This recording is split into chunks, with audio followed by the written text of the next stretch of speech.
Folks, Black Star Network is here. Oh, no punches! I'm real revolutionary right now. Support this man, Black Media. He makes sure that our stories are told. Thank you for being the voice of Black America, Roland. Stay black. I love y'all. All momentum we have now, we have to keep this going. The video looks phenomenal. See, this difference between Black Star Network and Black-owned media and something like CNN. You can't be Black-owned media and be scared. It's time to be smart. Bring your eyeballs home. You dig?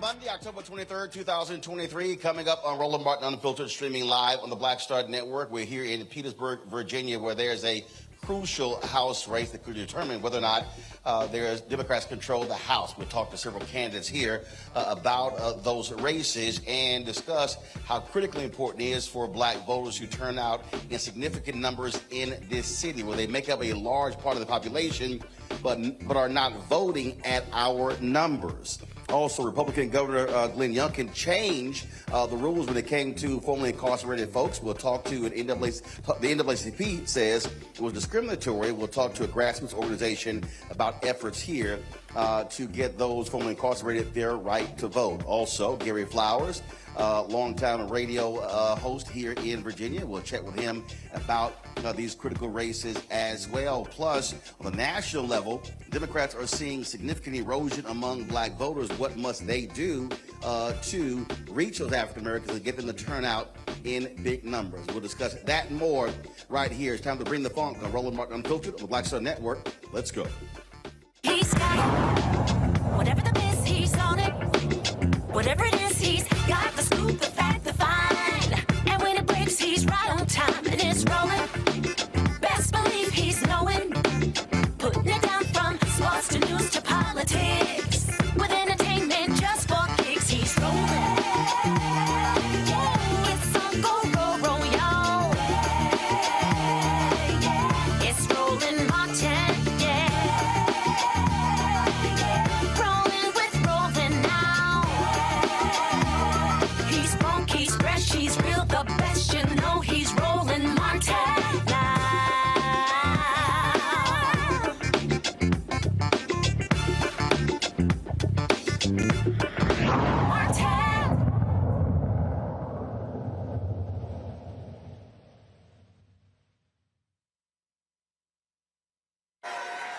Folks, we're here in Petersburg, Virginia, partnering with the House Democrats here, focusing on critical races across this state. All statewide offices in Virginia are up for election in November, and African Americans will play a critical role in electing folks. That's if we actually show up. And so early voting has already ended, but they've expanded this here in Petersburg. I'll explain that a little bit later. But again, when we talk about our power, you heard me say this numerous times, that it's one thing to say you represent 20, 30, 40, 50% of the electorate, but then the question is, what is the actual turnout? And so percentages don't mean anything if you're not actually voting your power. Folks learned this in this area when an African American was running in the most recent election, but rural turnout was a lot higher. Turnout in Petersburg was not. As a result, that candidate lost by some 200 votes. And so now you have battles being drawn all across this state. If Democrats pick up 3 seats in Virginia, just pick up 3 seats, they flip 3 seats, Virginia will get its first Black Speaker of the House in state history. That says a whole lot. And so when we talk about your vote matters for African Americans, that is the actual case. When we go to the polls, and not just as individuals, but call upon our neighbors and friends and church members and fraternity and sorority brothers and sisters and folks who are Links and who are Eastern Star and Prince Hall Mason, you name it, because again, having us register is one thing, but we have to also turn out. That's a whole nother thing. And so we're going to be talking with several candidates who are running. We'll also be talking to folks who follow politics here in Virginia about this very issue. First up, I want to bring up first candidate, Destiny LaVere Bowling, Democratic candidate for Virginia's 80th House District. Come on up. Yeah, your turn. Let's go. So, Destiny, how you doing? Doing well. How are you? All good, all good. So first of all, how's the campaign going thus far? It's going well. I don't have an opponent, so even better. Well, that's it. It's very good. But still, folks need to hear from you in terms of what you want to focus on and what do you want to focus on, and that is going back to the State House. Yeah, so I originally started running in June primary. I had a heck of a primary, and I look to Henrico County. I want to make sure that our constituents there, I being one of them, are able to get accessible and affordable health care, and that means lowering the cost of prescription drugs and also streamlining the process for family members to be able to get the certifications needed to become those home health care aides so that they can care for their loved ones in the time of need. I'm also big on making sure we have access to affordable and strong infrastructure on rural broadband. That's a big thing. I'm a country girl, and so that's really important to me to ensure that we have access to that, because now internet is just a basic human right, in my opinion, and so we need to make sure that we have access to that. I want to go back to the home health care part. Absolutely. Because if you look at across the country, a significant number of jobs are being created in that space. Yes. That's been the case really for the past decade, and it's only going to increase as baby boomers get older, and then Gen X all of a sudden then begins to hit the age of 60 plus. That's right. That's right. And it's critical. So for me, I was a sole caregiver for my grandmother who had dementia, who recently passed. And I saw that in Virginia, the system to navigate it, to just get the basic needs that one may need is just too difficult. When you're already seeing your loved one decline in their health, you can't go to Virginia Department of Health and call your local Department of Social Services and talk to nursing staff and try to find home health care. The system is just too convoluted. And so that's something that I'm really going to work to improve. And as I said, this is also go right ahead.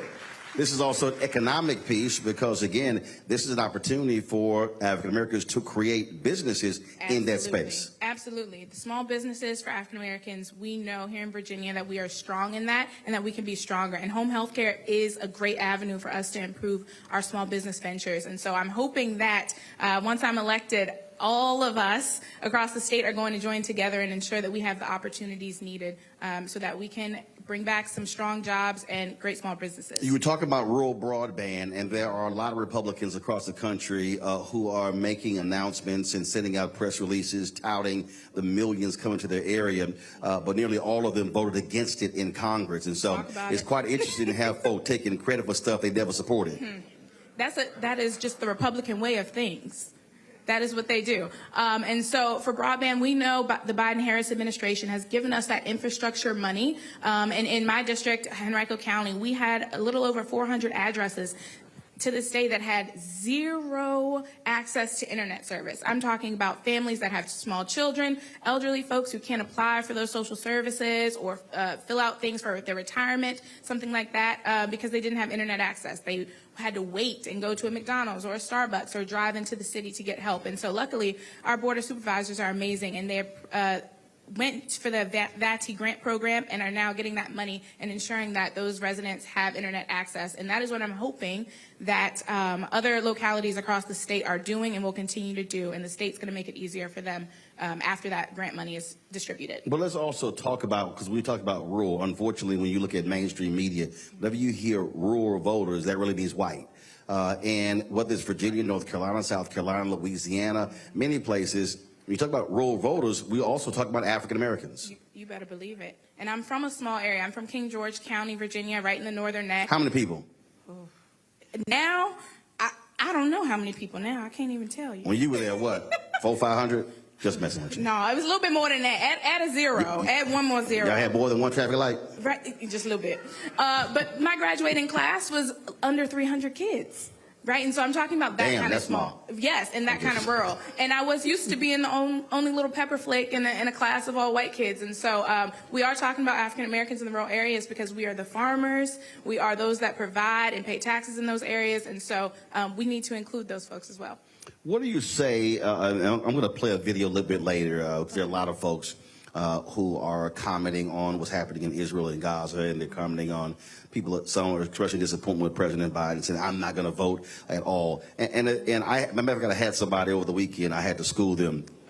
Because this brother was talking about checking out of the process is not for us. And I literally said, that's about the dumbest thing in the world for you to say. I said, because you're paying taxes in a system that you want to check out of, so therefore you're going to let those who oppose everything that we support to be a complete control. I said, that's pretty dumb to me.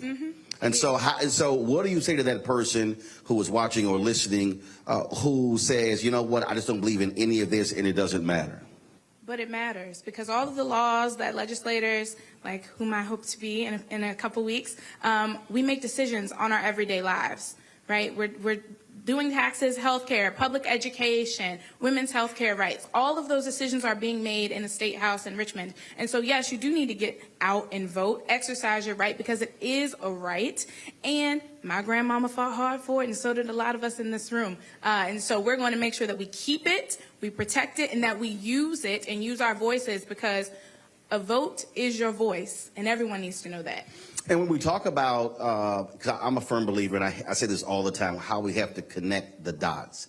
So there's somebody who, again, watching and listening, not really understanding what a state lawmaker does, what a county executive does, what a city council member does. And so nearly everything we talk about, we want, government plays a role in it. Even when you hear these people talk about job creation and things along those lines, they don't pay any attention to tax finance districts, pay any attention to R&D grants and tax incentives that states and counties and cities actually give to corporations. So it's not just, oh, this company just somehow got it all done on their own. In fact, even when you have a major company come in, the state is building roads and access ways to that facility, so your state dollars are still impacting that. Yes. In my district now, we have a new Amazon facility, and they have redone a place that has gone overlooked and underfunded. They have now built up a brand new shopping center. I've got lights next to my house, new paved roads, when before it was potholes and unpaved and unsafe. And who paid for that stuff? I did, and so did the rest of the people in the county. So people understand, Amazon didn't pay for that. No. Those were incentives the state gave to them to build their city. We'll build the infrastructure. Yes, and that is important. We pay our Y'all agree with that one, huh? You're like, oh, yeah. Come on. Yeah. We pay our tax dollars and we live here, and so we need to care about where we live. And to care is to vote, and it is to hold elected officials accountable. When you vote for them, that means you go to their office, you make the phone calls, you email, you knock on their door, because guess what? We are your neighbor. And so you need to go and have those conversations and let them know what you need and how you need it so that we can get it done. That's what I call the process after. I say the election is the end of one process and the beginning of another. And I think what often happens is, and I hear this a lot, people in our chat rooms when I travel around the country, they say, yeah, but I voted. I'm going, yeah, but that's not enough. I said, because trust me, there are other people, they are going and they are making demands. They are asking of things. They're showing up at committee meetings as well to make sure these things get done. And as somebody who covered city council, who covered county government, I was in those meetings, and a lot of times, the only time I saw us show up when we were pissed off about something. Right. And we can't wait till we get tired, because the secret is black people are always tired.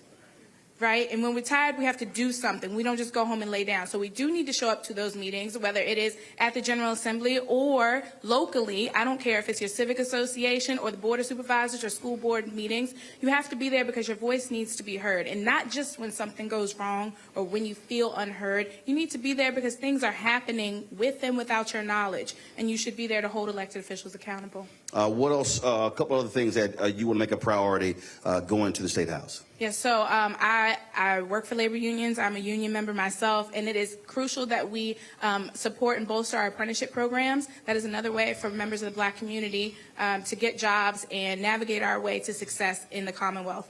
So I want to do that and make sure that we protect the minimum wage increase that we've gotten. There have been several attacks over the years to decrease that, but we're going to protect it and also increase it because we know that the cost of living is going up, and our wages need to go up with it. So that's something else that I'll do. And, of course, public education. I'm a former teacher, and so I understand what parents, teachers, and our support staff are going through. So making sure we get those reading and math intervention specialists is my top priority, of course, aside from the rhetoric of paying our teachers more, which we already know. Teachers are more than teachers these days. They are counselors. They're the parent. They're the security guard. They're the lunch lady. They're everybody. And so... And so that is another priority of mine. But I want to go on to the union point, though. But here's what also has to happen. And union folks have been upset with me for years about this. I don't care. And a lot of times politicians talk about apprenticeship programs. Yeah. The problem for me is there are a lot of Black folks who are already highly qualified and skilled to do many of those jobs, yet we're frozen out. When I was in Chicago, they estimated upwards of $10 billion that should have gone to the Black community, didn't go to the Black community because we were frozen out of those labor unions. And so those same labor unions want Black state lawmakers to vote for these initiatives, but I want us to have more than $15 an hour jobs. I'm talking about the $50, $60, $70, $80,000 real jobs, and so they're skilled people. And so that, to me, has to be made a priority. If those unions are coming to you saying, hey, we want your support, I'm saying be asking more than just for apprenticeship jobs. Oh, absolutely. I agree. And I only harp on apprenticeships because I've seen what they do. The apprenticeship programs that I work with at my job, they are the ones that you work, you earn while you learn. That's their motto. So while you're getting these classes and getting the certifications, you're being paid. Not only that, you're enrolled in a pension program. I'm talking kids coming out of high school, 17, 18, already having a pension program ready for them. And the health care benefits, something that we know as Black or African Americans here in the Commonwealth is very important. We have to take our health seriously. So when there's an opportunity for them to just come out of college and go the more informal or non-traditional way of education and get the job and certification that they need, we need to ensure that we are supporting that. All right. Destiny Bowling, give a round of applause, please. Thank you. We appreciate it. Thanks a bunch.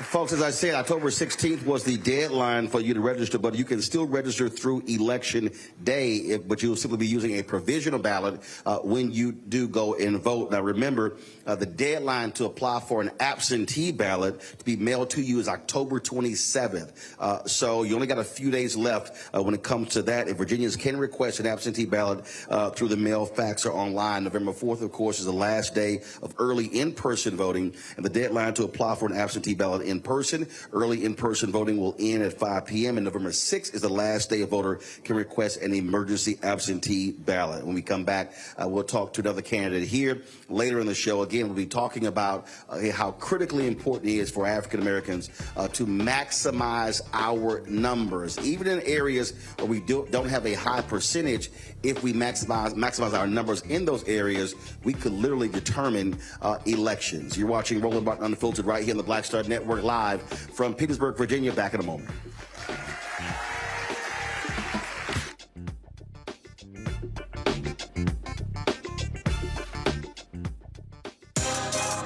Peace, I'm Faraji Muhammad, host of The Culture. And brothers, we need to talk. There's been much discussion about the state of the Black man in our community, whether it's in politics, education, or in the home.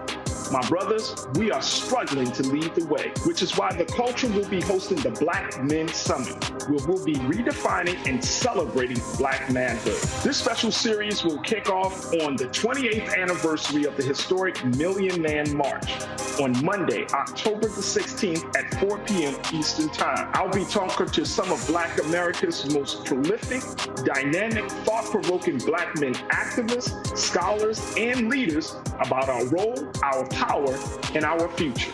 So tune in and join the conversation as an online culture crew member for the Culture's Black Men Summit, redefining and celebrating Black manhood. Starting Monday, October 16th through Friday, October 20th, 4 p.m. Eastern Time each day, right here, exclusively here on the Black Star Network. I'm Deborah Owens, America's Wealth Coach and host of Get Wealthy. Let me hit you with a few numbers. African Americans spend 9 times the amount on ethnic beauty products and yet only own 1% of the beauty supply stores. It's an $18 billion industry. On the next Get Wealthy, you're going to learn and hear from a woman who's turning this obstacle into an opportunity. We literally take you from A to Z on all of the things step by step you need to have in place to open and run a very successful beauty supply store. That's right here with me, Deborah Owens, host of Get Wealthy, only on Black Star Network. This is Essence Atkins. Mr. Love King of R&B, Raheem Devon. It's me, Sherry Shepard, and you know what you watch. You're watching Roland Martin, Unfiltered.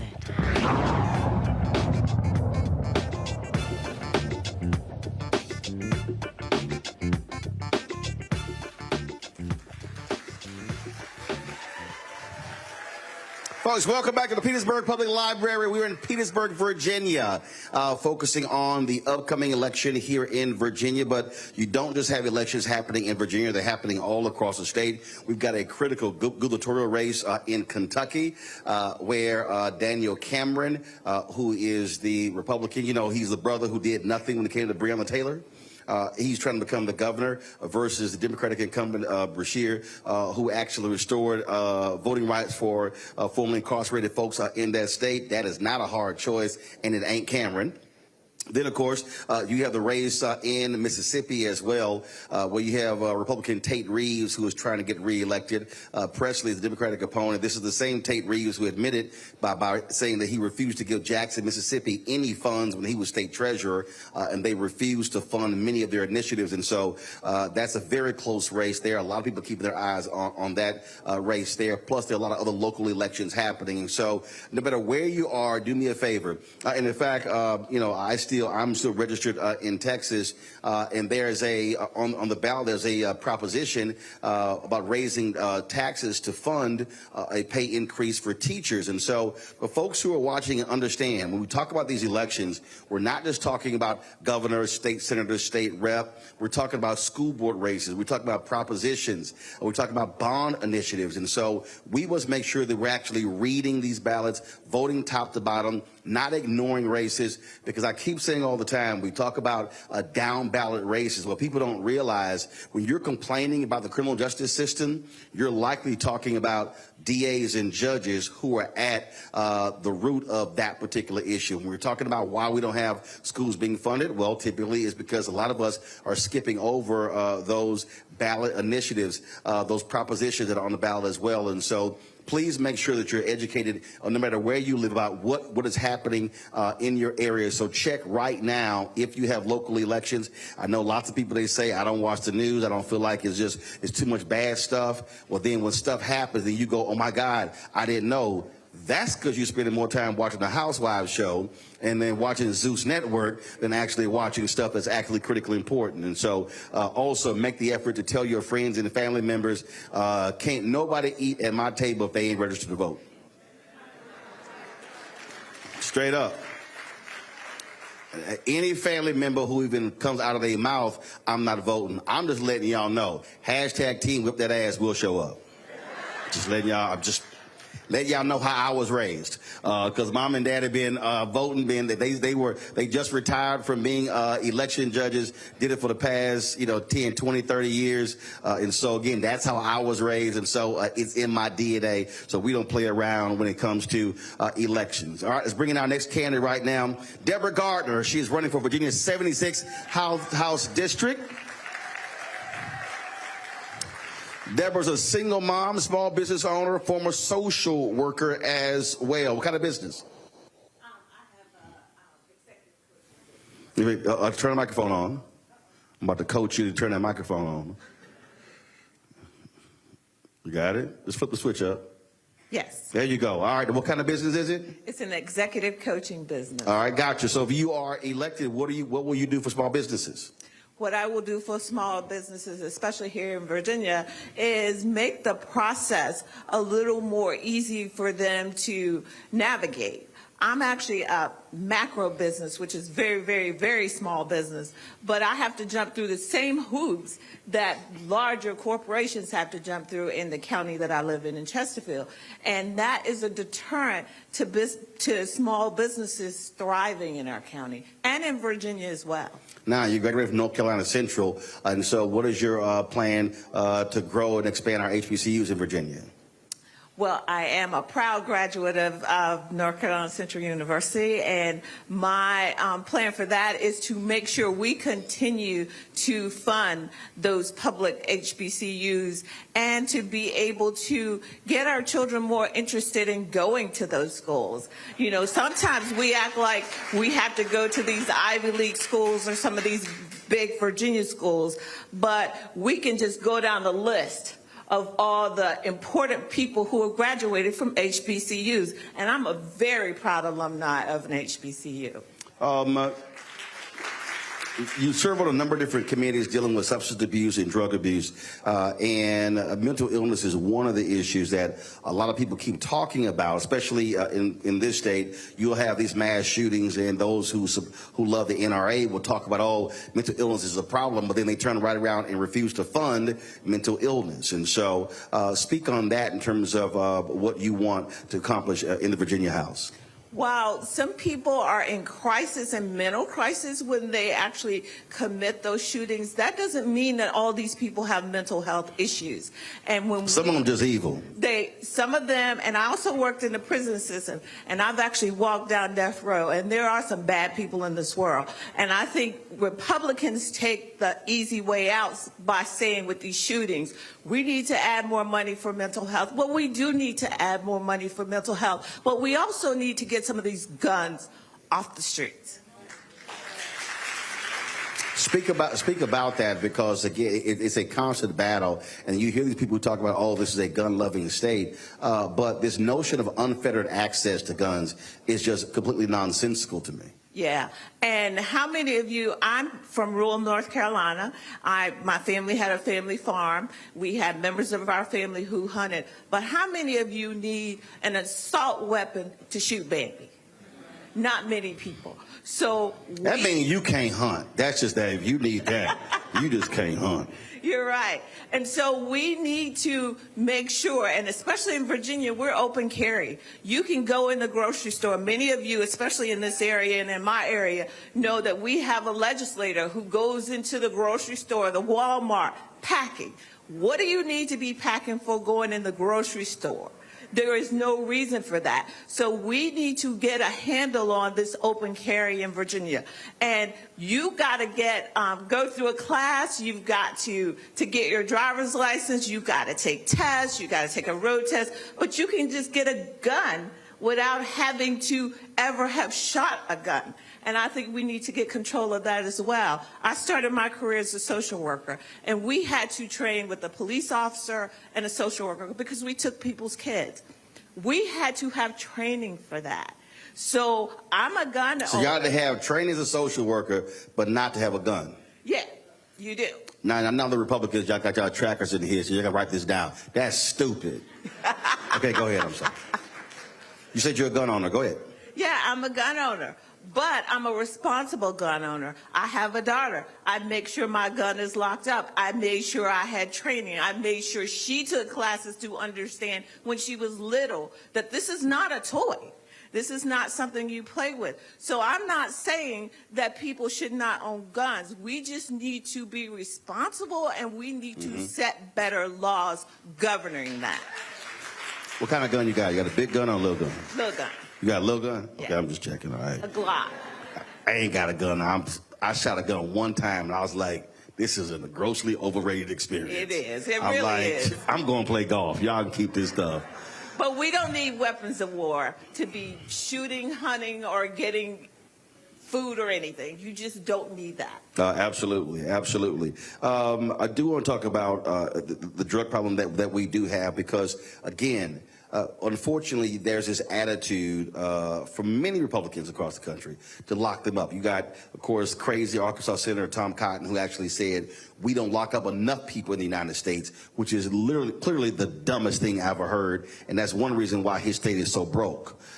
Because, I mean, literally, we are going broke constantly building prisons in this country as opposed to treating people. And then one of those areas is drug use.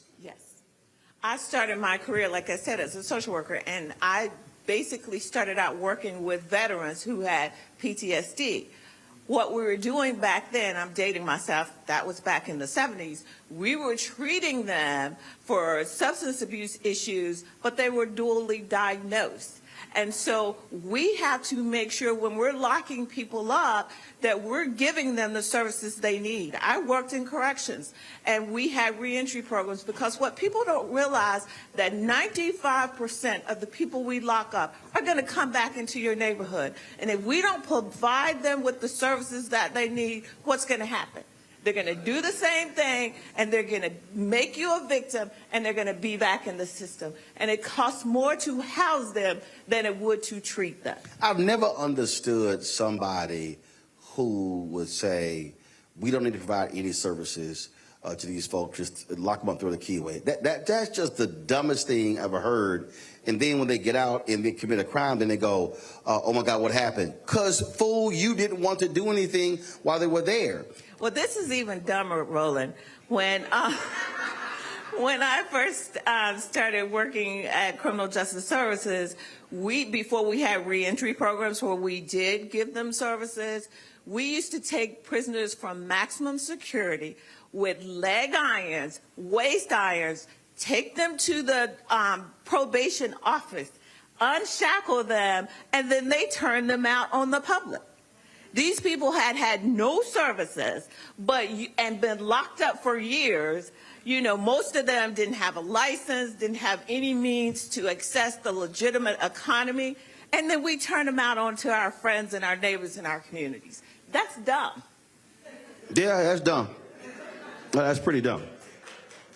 Pretty dumb. A couple more of your priorities that you want to focus on. Well, everybody talks about education, and that's really important to me. But what is really one of my biggest priorities is early childhood education. Because what we don't realize is from 0 to 3, if we don't catch them then, we have lost them. Everybody focuses on K through 12, and that's important. But when I went into maximum security prisons here in Virginia, I thought I was going to see hardened criminals. I saw babies. Some of our babies, the majority of them, they had no chance. Well, you look at a lot of most prisons around the country, literally 90% of those who are locked up are illiterate. That's right. They had no chance because those early years, those formative years, they had no formal or informal education or instruction. And if we don't catch them early, and early childhood includes quality, affordable, accessible child care. If we don't get our children into those systems, everybody talks about free pre-K. That's important, but it's also important that we train our parents to help their kids from birth. And if we don't do that, we're going to pay on the back end instead of paying on the front end. And it's much cheaper to pay for them on the front end than it is the back end. All right, I agree. Well, Deborah Gardner, certainly appreciated. Good luck in your race. And since you have an opponent, you can look into the camera and make your appeal to those, again, those people who are on the fence. They're sitting here just whining and complaining and saying, oh, I'm not quite sure. Explain why they should vote. Look right over there. Look straight ahead. All right, straight ahead. No, right there. Right there. So the guy waving, right. There you go. I see you. There you go. I'm going to tell you why. Because I got the redistricting lottery. I ended up in a 60-40 Democratic district. The problem with that is these people do not vote. The Democrats in our district don't vote. You knock their doors and you say, are you going to vote? Is there an election? They don't. So my problem is not that, I need to worry about an opponent. I need to worry about you getting out, exercising your right to vote. And if you do that, when we vote, we what? When we vote, we what? So go out and vote. All right. Thank you, Roland. We appreciate it. Thanks a lot. Folks, got to go to a break. We come back. We'll talk to a candidate who is in a really tight race that could make the difference in determining whether Democrats take control of the House later in the show. We'll talk with Gary Flowers, who has covered politics in this state for quite some time, a radio personality. We'll also talk with the grassroots organizer who's doing their best to get those formerly incarcerated get their right to vote back, which has been under assault from Republican Governor Glenn Youngkin. Folks, you're watching a special edition of Roland Martin Unfiltered right here in Petersburg, Virginia, on the Black Star Network. Don't forget to support us in what we do. Your support is critical to what we do. So first and foremost, you could join our Bring the Funk fan club. Our goal is to get 20,000 of our fans on an annual basis to contribute at least $50 each for the year, which is $4.19 a month, 13 cents a day. I purposely chose not to charge folks a subscription for a show like many other digital platforms because we wanted this to be accessible to all. In the last 5 years, our fan base has contributed in excess of $2 million. And so we're out here, of course, battling for advertising support because they don't support black-owned media the way they do. Some $322 billion spent every year. Black-owned media gets anywhere from 0.5 to 1% of the $322 billion. And so we're in a constant battle there. And so you can send check and money orders to P.O. Box 57196, Washington, D.C., 20037-0196. Cash App is $RM Unfiltered. PayPal is R Martin Unfiltered.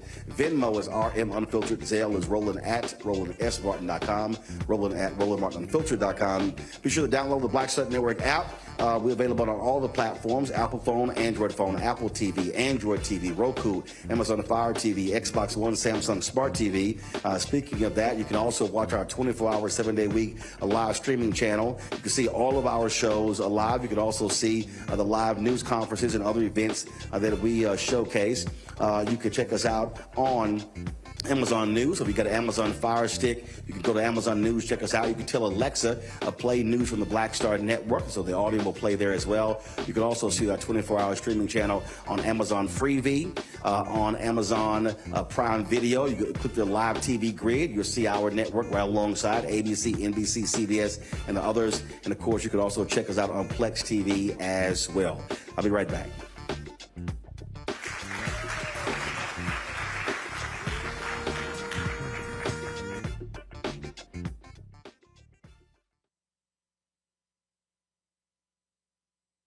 Hatred on the streets, a horrific scene, a white nationalist rally that descended into deadly violence. White people are losing their damn minds. As an angry pro-Trump mob storms the U.S. Capitol, we're about to see the rise of what I call white minority resistance. We have seen white folks in this country who simply cannot tolerate black folks voting. I think what we're seeing is the inevitable result of violent denial. This is part of American history. Every time that people of color have made progress, whether real or symbolic, there has been what Carol Anderson at Emory University calls white rage as a backlash. This is the rise of the Proud Boys and the Boogaloo Boys. America, there's going to be more of this. Here's all the Proud Boys, guys. This country is getting increasingly racist in its behaviors and its attitudes because of the fear of white people. The fear that they're taking our jobs, they're taking our resources, they're taking our women. This is white fear.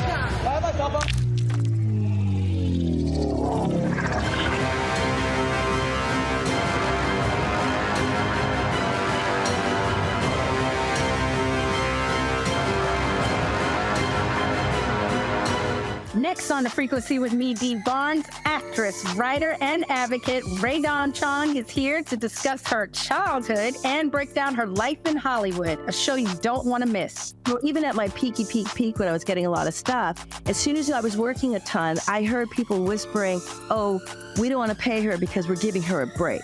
Only on The Frequency on the Black Star Network. Pull up a chair, take your seat. The Black Table with me, Dr. Greg Carr, here on the Black Star Network. Every week, we'll take a deeper dive into the world we're living in.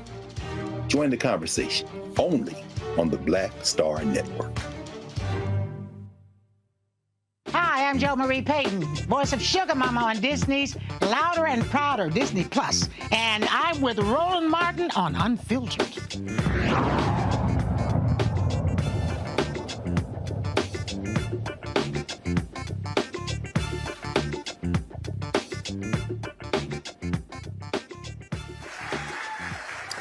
Welcome back to the Petersburg Public Library. We are here in Petersburg, Virginia, folks, focusing on the Virginia elections taking place in November, but also we cover, of course, elections happening all across the country.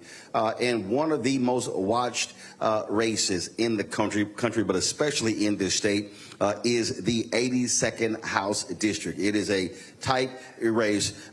Kimberly Pope Adams, the Democratic candidate in that race. Kimberly, come on out.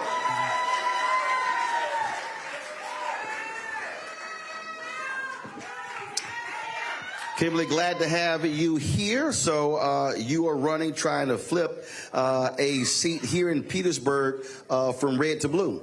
Yes, I'm trying to flip it back because it was already ours. 2 years ago was a fluke, and we're going to remind people this is a blue seat. So let's talk about what you're focused on. What are the critical issues that you're trying to explain to constituents here about why they should elect you? Yes, well, I'm born and raised here. I'm born and raised in Hopewell, which is just one city over. I've lived here my whole life, and I understand where we were and where we can be, because we can be so much better. And I make sure that when I'm on doors, I let voters know, listen, I'm not fighting for you, I'm fighting for us, because that's what this is about. Things we need in our community, safer communities, free of gun violence, and making sure our schools are fully funded, and making sure that housing is affordable, because right now we have a situation where people get up and go to work every day, but can't afford to live in a single-family home. People are living in hotels. People are living on campgrounds. People are living in trailer parks, not because they want to, but because that's the only option they have. So it takes someone who's been here, who's lived here, who's been broke but ain't broke no more, and we need someone who can really relate to the voters, and that's what I do when I talk to the voters. You're running against a MAGA Republican in Kim Taylor, and probably one thing that should offend anybody in this city, frankly, whether you're Republican or Democrat, is her supporting the rolling back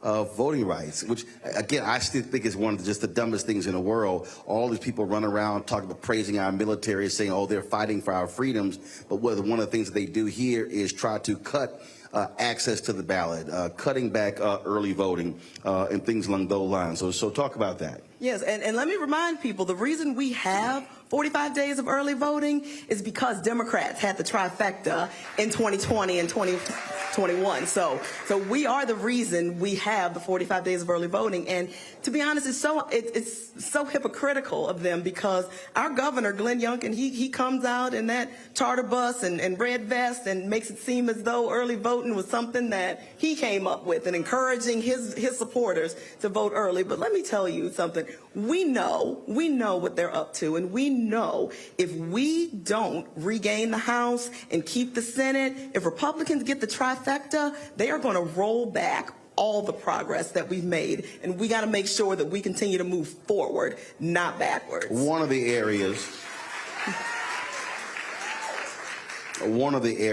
that is certainly on the ballot is reproductive rights, and you recently talked about you experiencing an issue being pregnant. And when we look at what's happening across this country, we are seeing many women who are having to deal with a lot of these places that are very strident when it comes to policies. Even some places forcing women to carry babies to term that are not going to survive. And that's sort of the hardcore policies that we're seeing come from the right that your opponent supports. She supports what we're seeing, like folks in Mississippi and Texas and places like that.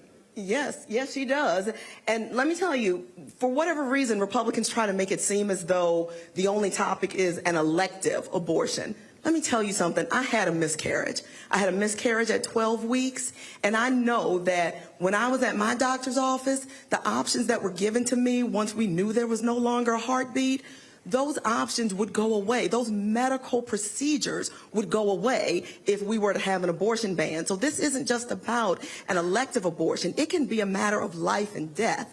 If I had to carry that unviable fetus for who knows how long, there could have been infection or sepsis, and who knows what could have happened. So it's so disingenuous of them to make it seem as though, oh, we're protecting life. Listen, my life matters. I don't want to die giving childbirth. And let me tell you something, for black women, that's a reality. Black women die giving birth.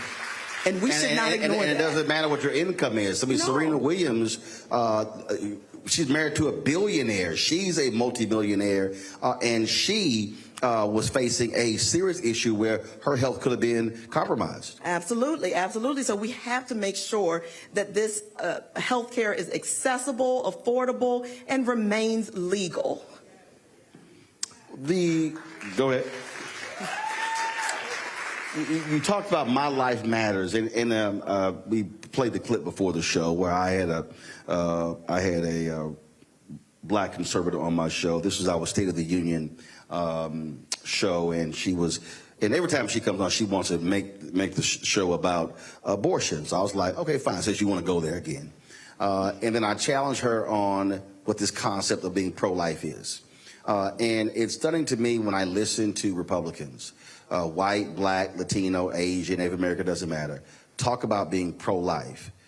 Yet I never hear them stand with black folks when their children have been gunned down by cops and they were unarmed. I never hear them talk about life when gun violence erupts in this country. I never hear them talk about life when they want to cut back food programs when 30,000 people die every year with starvation. I never hear them talk about life in so many different areas. So I said, no, y'all really anti-abortion. You not pro-life. Yes, thank you. So if you are elected, talk about those issues, those life issues. That's health care, that's food deserts, all of that impacts life. Yes, very much. And I'll tell you, my district is a majority rural district, and I have one locality, Surry County, Virginia. There's some people out here from Surry. They don't have a grocery store in the entire locality.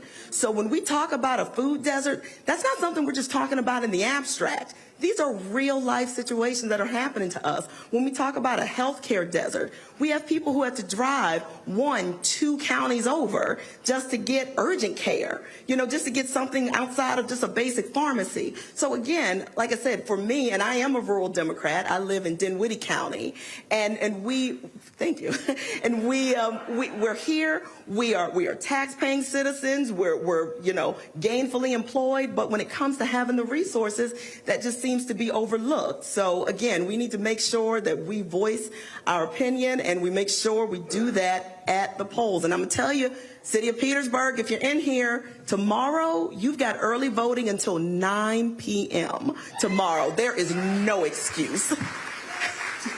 I want to, because you mentioned rural. What do you say to the non-black voters in your district who they see R and D, but in many cases, they literally are voting against their economic and health interests? Yeah, thank you so much for that question, because I knock on a lot of doors. I average about 1,000 doors a month that I knock on. And I tell people, I said, listen, this is not about left versus right. It's about right versus wrong. And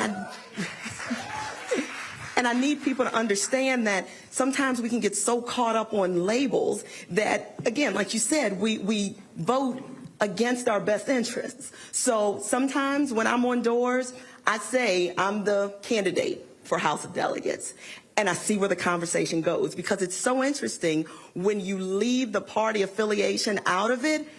People will listen to you, and they find themselves agreeing with you on individual matters. So I said, you know what? I'm going to meet people where they are. If you want to talk about guns, let's talk about guns. I got a little gun, too. I think so. Yeah, Deborah said she has a gun. I got a .380. It's not huge, but it'll get the job done.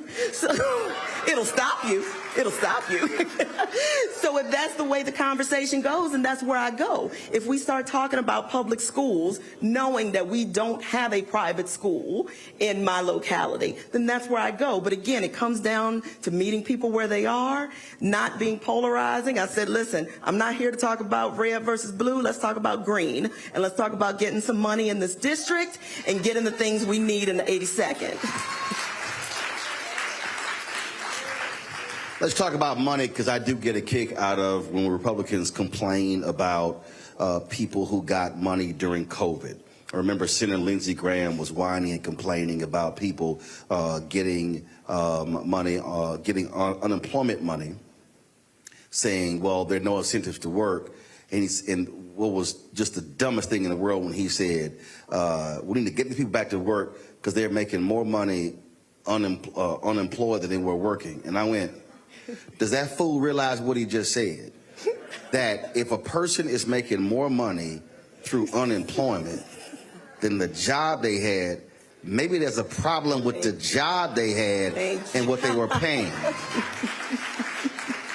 So you're running against an opponent who has complained about these same relief programs during COVID. A new study actually came out that showed that between 2019 and 2022, black wealth actually increased during those 3 years. And the reality is a lot of that was because of the stimulus that was going out. Yet your opponent complains about that.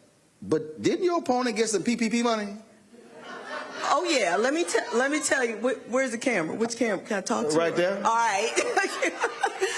My opponent, Kim Taylor, the Republican running for what's going to be our seat, criticized everyday working folk for taking PPP loans when she took nearly $200,000 in PPP loans herself.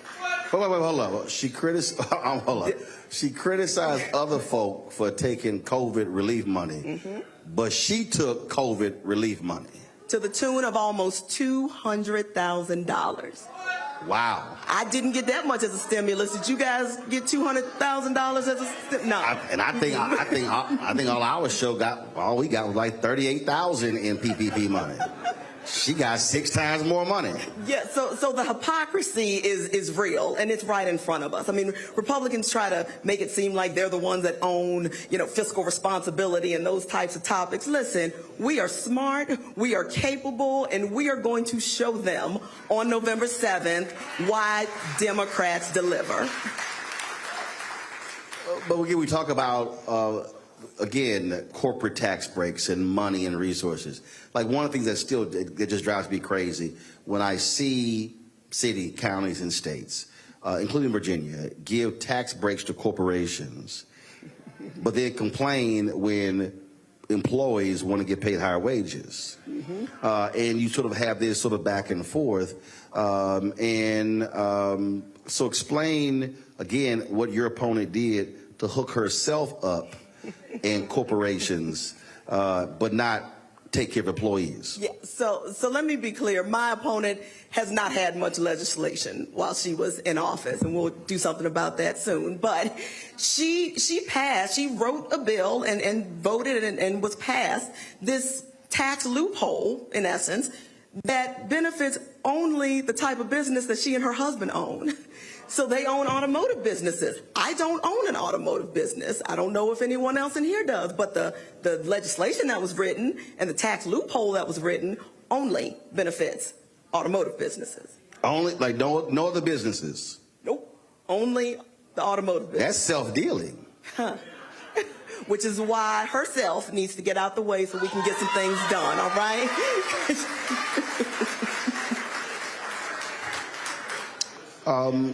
Turnout is, at the end of the day, that's where elections are won and lost. And so in the last campaign, she won with how many votes? Okay, so 2 years ago, we lost this seat. And I won't even say we lost the seat. We gave up this seat. Y'all, we gave up this seat. 512 votes. 512 votes. That's how we lost this seat. How many precincts in the district? 31. 31 precincts. 31 precincts. And so when over you 60,000 registered voters, but wow, again, and turnout how many is only total a fraction. people voted? About less than half. Less than half. Wow. Yeah. And what was black turnout? Not enough. not enough. Not nearly enough, because as far as I'm concerned, if black turnout isn't 100%, then it isn't enough. We can do it. And so how have you been making the case, again, to get people to understand that how they vote and then who win has a direct result on what then comes back to the district? Absolutely. And I tell people, I said, listen, when it comes to the General Assembly, which is what I'm running for in House of Delegates, I said, listen, our needs can be met one of two ways. It's either legislation or appropriations. Laws and money. That's really what it comes down to. And in Virginia, there is something on the ballot every single year. There is no off year in Virginia. And if you sit even one out, you are opening the door for Republicans to come in and move us backwards. They can strip away our freedoms when we don't vote. We can and we should, because it makes all the difference in the world that we show up in numbers. I've told people, listen, bring your mother, your father, your ex-husband, your next husband, I don't care. Bring whomever, but you better bring somebody with you when you go vote. Couple of other areas that are a huge contrast between you and your MAGA Republican opponent. Well, of course, women's reproductive freedom is the top priority. Listen, I'll tell you, my opponent is connected to crisis pregnancy centers. And if you're not sure what that is, a crisis pregnancy center is this establishment, for lack of a better term, that poses as a women's health care facility, when in fact that is not what they do. They are not about giving women all of their options. What they want to do is talk you into the option they want you to take. And that is unfair to us. And in a district where access is already so difficult and finding the resources you need is already so difficult, the last thing we need is somebody in office pushing their own agenda when it's not what's best for us. All right. Well, Kim, we appreciate it.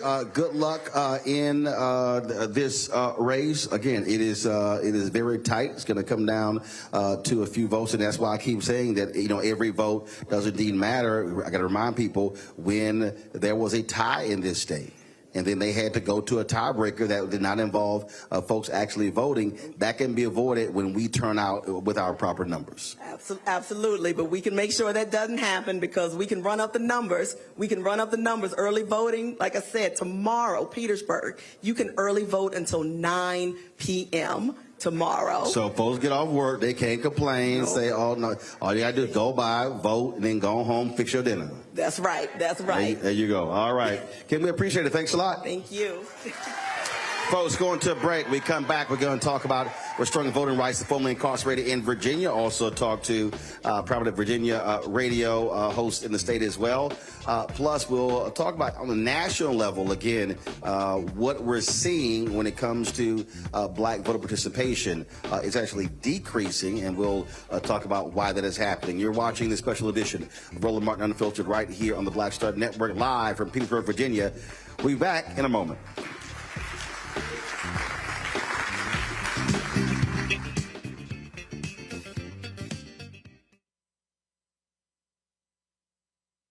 When you talk about blackness and what happens in black culture, we're about covering these things that matter to us, speaking to our issues and concerns. This is a genuine people-powered movement. There's a lot of stuff that we're not getting. You get it, and you spread the word. We wish to plead our own cause. Too long have others spoken for us. We cannot tell our own story if we can't pay for it. This is about covering us. Invest in black-owned media. Your dollars matter. We don't have to keep asking them to cover our stuff. So please support us in what we do, folks. We want to hit 2,000 people, $50 this month, raise $100,000. We're behind 100,000, so we want to hit that. Y'all money makes this possible. Checks and money orders go to P.O. Box 57196, Washington, D.C. 20037- 0196. The Cash App is $RM Unfiltered. PayPal is R Martin Unfiltered. Venmo is RM Unfiltered. Zelle is Roland at RolandSMartin.com. On a next, A Balanced Life with me, Dr. Jackie. Being of service to others is one of the greatest callings in life. But being there for someone else in their time of crisis is a whole new level, and you have to bring courage, commitment, and strength. On our next show, we meet two real-life angels who were thrust in the midst of caregiving and without warning. And he was looking strange and couldn't cut his meat. And it was very odd. And I said, well, what's wrong? And he says, I think I've had a stroke. And so, of course, it scared me. And we literally got in the car and he walked into the hospital on a Thursday. And by Saturday of that same week, he lost all control of his left side. The blessings, the challenges, and the way they maintain their balance, all next on A Balanced Life on Black Star Network. Farquhar, executive producer of Proud Family. Bruce Smith, creator and executive producer of The Proud Family, Louder and Prouder. And you're watching Roland Martin Unfiltered.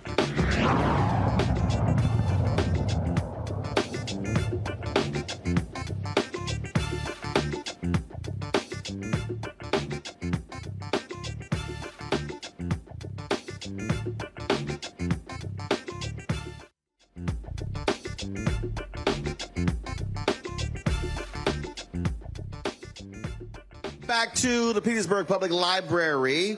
We are glad to have you here. Again, we're focused on elections here in November, but also all across the country.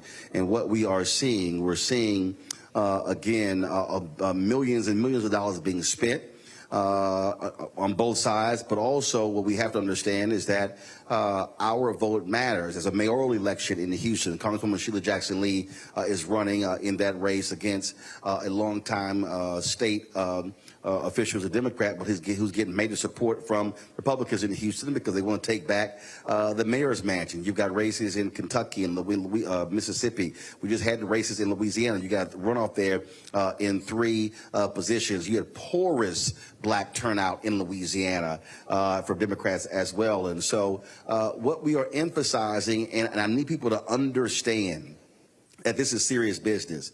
We cannot, on one hand, talk about billions of dollars and people wanting things for our community, then we don't vote.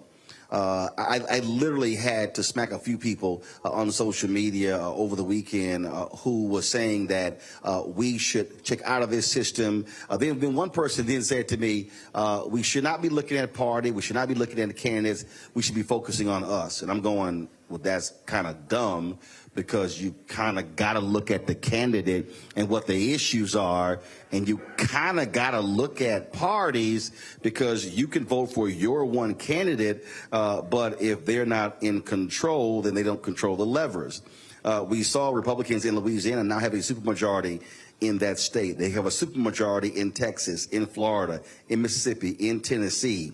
And so when people then say, well, we would love to have formerly incarcerated folks get their right to vote back. Well, that depends on who controls the legislature, who controls the governor's mansion. Here in Virginia, the power in that rests with the governor. And we saw Governor Glenn Youngkin make changes to that was different from the previous governor, who was Democrat, and so greatly impacting those who are formerly incarcerated. Joining us right now is Sheba Williams. She is with No Left Turns, Inc., an organization that helps formerly incarcerated people re-enter society. Sheba, welcome to the show. How you doing?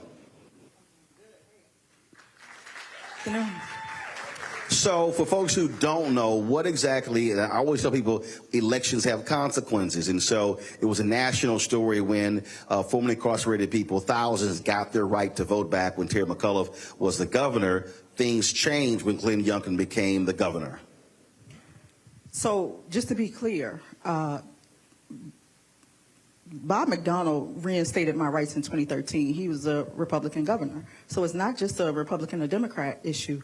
Terry McAuliffe wanted to reinstate the rights of 231,000 Virginians who had lost their right due to felony disenfranchisement, which is rooted back to our 1902 convention, which says that we were trying intentionally to disempower as many black people as possible. No. That ain't what they said. No. So no, we don't. They want to take the power away from darkies. Right. So we don't do that. Yeah. We say exactly what they said. They specifically said we want to take the power away from darkies. Mm-hmm. Carter Glass. So our history is rooted in slavery, and the power of felony disenfranchisement is to continue to take that power away from as many black people as possible.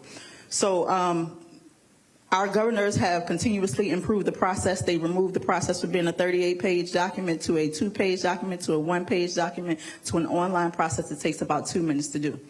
In February of 2023, we discovered that this governor had changed the process, and it had begun well before February 2023. They didn't publicly change the process until they changed the application. But because we do restoration of rights and voting rights work every single day with individuals who are leaving incarceration, we knew in 2022 that when 800 people were the only amount of people that were reinstated in October 2022, that something was changing.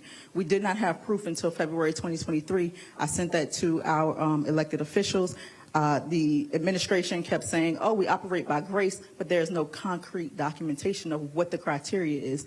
So we sued. April 6th, our organization, Fair Election Center, Terry Frank Law, filed a lawsuit to say, what is the process? We need to know how you're judging people based on a piece of paper and not looking at their character, not looking at their accomplishments, not looking at what they're doing. What is the term? And that's how we got to today. We went to court. They dropped our organization as an organizational plaintiff because the bar is high to prove that an organization has been harmed, even though we have put more money, more time, more travel into educating people across the state. And we still have a plaintiff that is on the case, and we have gone to discovery. But there are a multitude of organizations and coalition partners that have filed lawsuits recently on this subject. So they changed. So you still don't know what the process is? No, we don't, and they refuse to give us any data about what the process is. They operate in grace, but grace is subjective, so we don't know. First of all, what does that even mean, they operate in grace? That, first of all, you know, the German theologian Dietrich Bonhoeffer came up with the phrase cheap grace. And so it sounds to me like they trying to buy by cheap grace.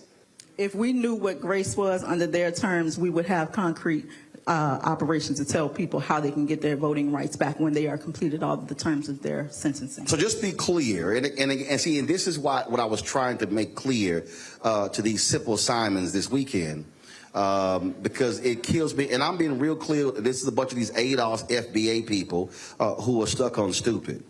And I'm clear, I've never self-identified with any party, but I understand power. And I understand how parties operate when they have power. When you had a Democratic governor, they wanted to restore the voting rights of 231,000 people.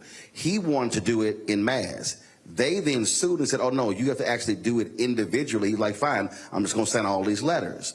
So when the Republican wins, he changes that process. We all know our numbers dramatically are different when it comes to those who are formerly incarcerated. So this has a direct impact on black people in Virginia. So let's be clear about what the criteria was. When you were finished your terms of supervised probation, you could apply for your voting rights back. In 2016, we worked really hard to make sure that fines and fees were not a barrier to making sure that people could have their rights back. Complete supervised probation. Because that was the crap Republicans did in Florida when Amendment 4 passed, when Desmond Meade and others got it passed. They then took it to the Supreme Court and said, oh, no, they tacked on fines and fees to say, oh, no, that's completion of your term, because they were trying to stop those 1.4 million folks in Florida who were formerly incarcerated for getting their right to vote. So fines, fees, and restitution being eliminated as a barrier does not mean that people are not responsible for paying their fines, fees, and restitution. You absolutely still have to pay that and are responsible and accountable for it. But we had that removed. They're trying to remove it back. So now the application changed from a very simple process of what court have you been convicted in, what was your name, the time of incarceration, what is your current name, address, social, and have you completed all terms of incarceration. Now they ask if you have been convicted of a violent conviction, and if you owe fines and fees, you need to upload proof that you either have a payment plan in place or you have completed paying that, which is a deterrent to our current processes of doing registration drives, because we have to help people locate their paperwork or go to the courts or get the clerks to pull things up, because a lot of people who are leaving incarceration are transient or don't keep that documentation. So it has been a process even trying to get to the information. There are people who are afraid of prosecution because they don't know when they can apply or if they can apply. And this has been a thing that has impacted us for the past year and a half. And we have other examples. You got the sister in Texas, Crystal Mason, who Tarrant County 5 years later is still going after this sister. Ron DeSantis had people arrested before the election, and every single one of those cases were thrown out by the judge because the people like, I didn't know, I thought I was able to vote because y'all sent me a voter registration form. And so these are specific examples of how Republicans are using law enforcement to create a chilling effect against those formerly incarcerated, where they say, I'm not even going to attempt it because I don't want to go back to jail. So there's another issue. There's another issue. Recently, we discovered that this administration, along with Virginia State Police, are removing people from the voter rolls to the tune of 17,384 who have technical violations. Technical violations can be being late to your appointment, having a dirty urine, not showing up for a LASAP class, different things like that. That is absolutely illegal. They admitted that there was an error. They said that only 275 individuals were impacted. They said that 10,558 people were confirmed to have new convictions. Where's the other 7,000? So they lying. Basically. I'm just gonna call it what it is. So I'll ask you this. So if Dems right now control the Senate, if Dems control the House, how could that change this? Because right now that's all with the governor. Can the legislature actually take the power out of the governor's hands? Yes. So for full transparency, last year, 2021 elections, our House flipped to Republican majority. Senate stayed the same, and we have a thing called the Senate brick wall. Not even identifying with politics, because you have to look at the issues and you have to understand that you're in a fight for your life. If this majority is reached, if this trifecta is reached, everything is up for grabs. Everything is at stake. That is your economics, that is your abortion rights, that is your housing rights, that is education, income. Anything that you can think of has been on the attack since they have been in office. And we had to play defense this year and last year. In the House side, we wouldn't even get a hearing for a lot of the things that we were fighting for. The restoration of rights constitutional amendment that we have been fighting for a decade, they would not even give it a hearing until the general public marched on the Capitol. So imagine what happens when they get control. So again, for the person who needs a home, I'll make it simple. By Republicans controlling the House, you're having to play defense. Democrats control the House, you're now playing offense. Absolutely. Because you now have power. You have power and you have the ability to be heard. In this current situation, we don't have the ability to even be heard on a lot of our issues. Now, hold on, I want you to restate that, because I got some really stupid people who love making videos about me, and I always crack up when they're like, "Oh, you sitting here, you a paid informant, you sitting here, you on the payroll," and I keep saying, "No, fool, this is about power." There's a difference between one party that won't even talk to you, that will not even return your phone calls, that won't even meet with you, that represent black people, will never even meet with black people.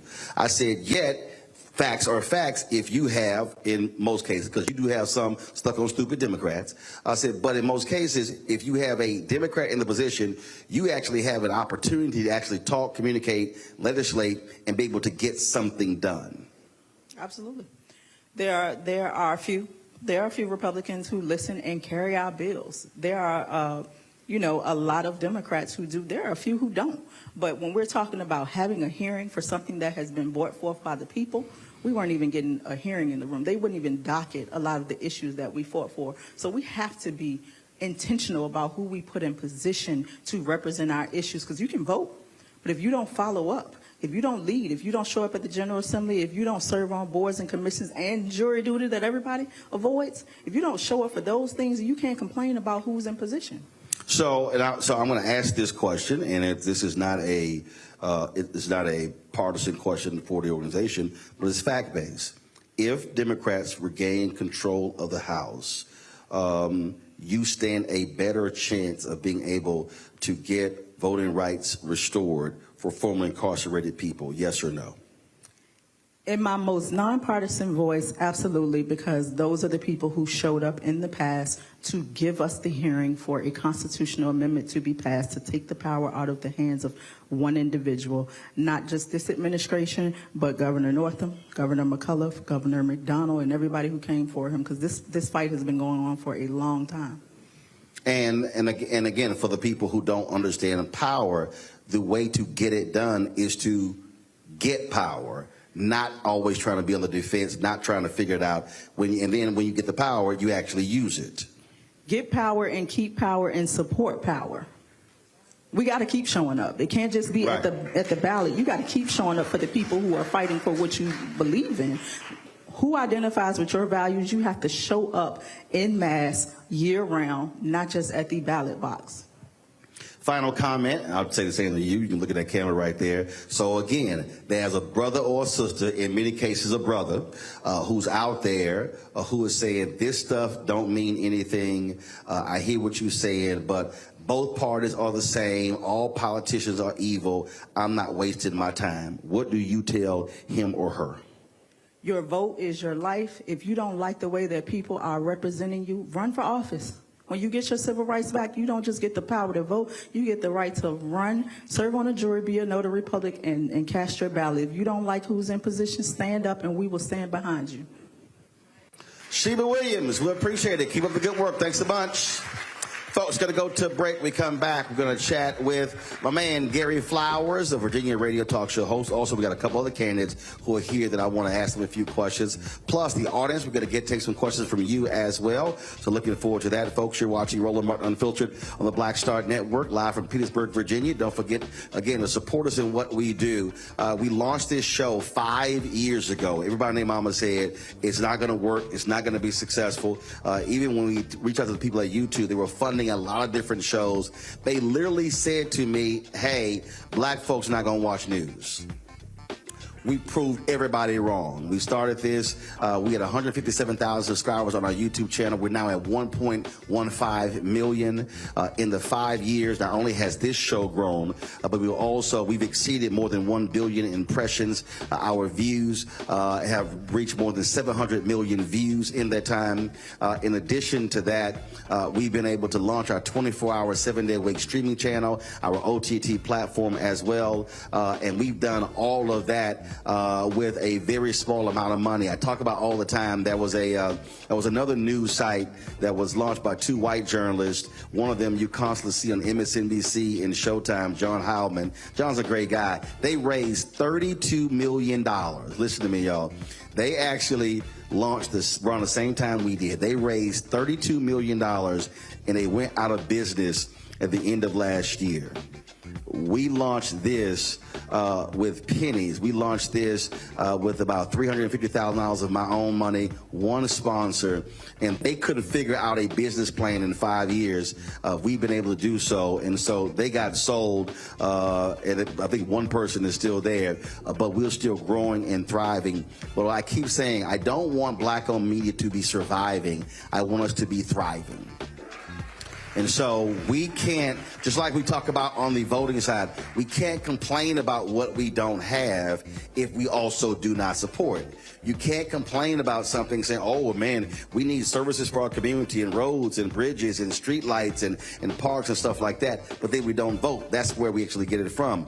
Well, the same thing, if we don't support black-owned media, well, then who is going to be telling our story? Because here's the reality. Mika and Joe with MSNBC, they're not here. And what I also say to folk, and listen, more black people watch MSNBC than any other network, but there's not a single African American who has a show at MSNBC who can decide on their own to go do their show from anywhere. They got to go ask somebody else for permission. Well, I don't have to ask anybody because I own it. And that's why we need your support. And so please join our Bring the Funk fan club. Trust me, we have been able to survive on those $1, $5, $10, $25 donations. In fact, I was at New Birth Missionary Baptist Church in Atlanta yesterday with our book signing, and that was a sister, let me find her name, who came up to me. She bought a book, and she said, I wanted to put my money in your hand to make sure you get it. We got a bunch of our people, they don't trust no digital stuff. That's why they still send checking money orders. Right now, it's about 40 checks in my car because they'll tell me, we ain't using all that stuff, Roland.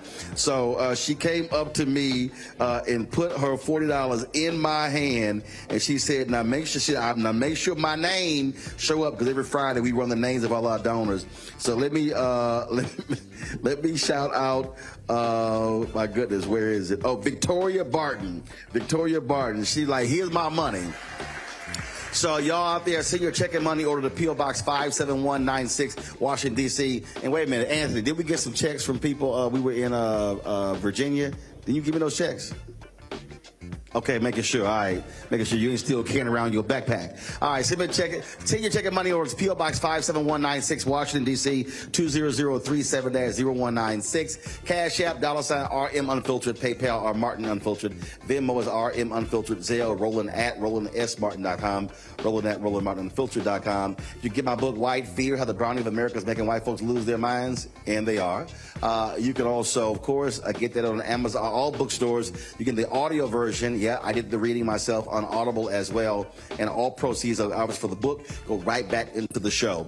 And of course, download the Black Star Network app. If you want to watch this show, you can see it right there on our app, or you can watch us, of course, on YouTube and the other platforms. So download on an Apple phone, Android phone, Apple TV, Android TV, Roku, Amazon Fire TV, Xbox One, Samsung Smart TV.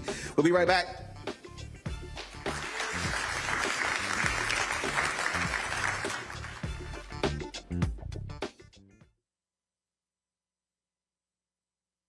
I'm Deborah Owens, America's Wealth Coach and host of Get Wealthy. Let me hit you with a few numbers.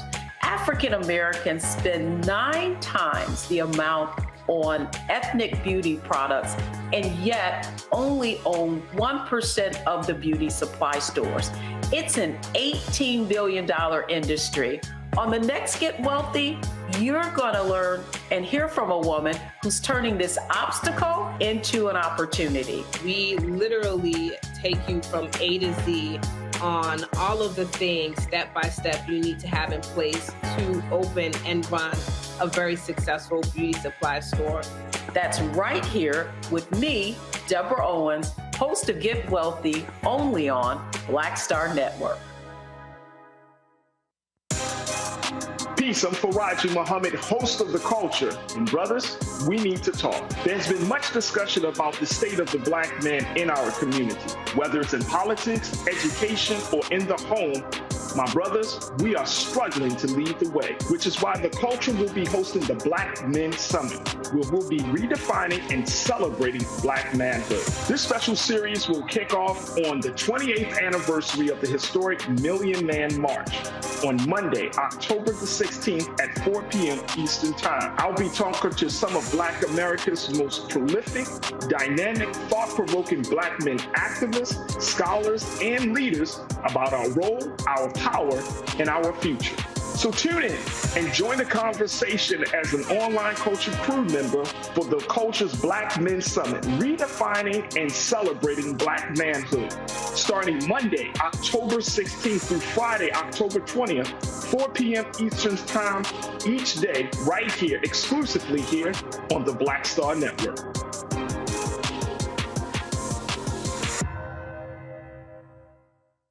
Hello, we're the Critter Fixers. I'm Dr. Bernard Hodges. And I'm Dr. Terrence Ferguson. And you're tuned in to Roland Martin, Unfiltered.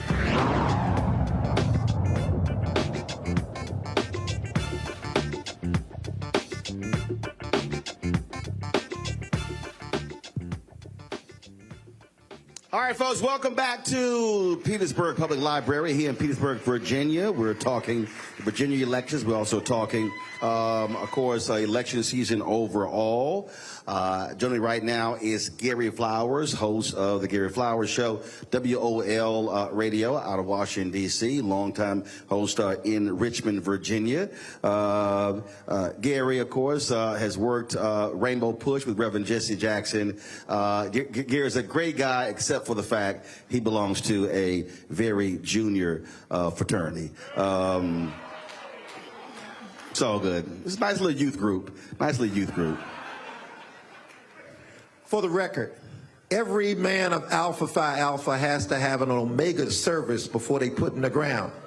And guess what? Once we gone, we don't care. We don't care. We care about what happened when we're alive. And that's Alpha. And that is short-sighted. No, it's not. Only thing short is Omega's bank accounts. Because the richest man, the richest black person in America is named Robert Smith. He's an Alpha. All right, let's get right to it. You know you ain't I got more. I got more too. The NAACP gives its annual award the Spingarn Medal. That is the person who's had the most impact on black people that calendar year. Since its inception, Omegas have 22 recipients. Alphas are in a distant second at 15. So I need you all to be more relevant to black people. Well, first of all, let's just be real clear. Ain't no NAACP without W.E.B. Du Bois.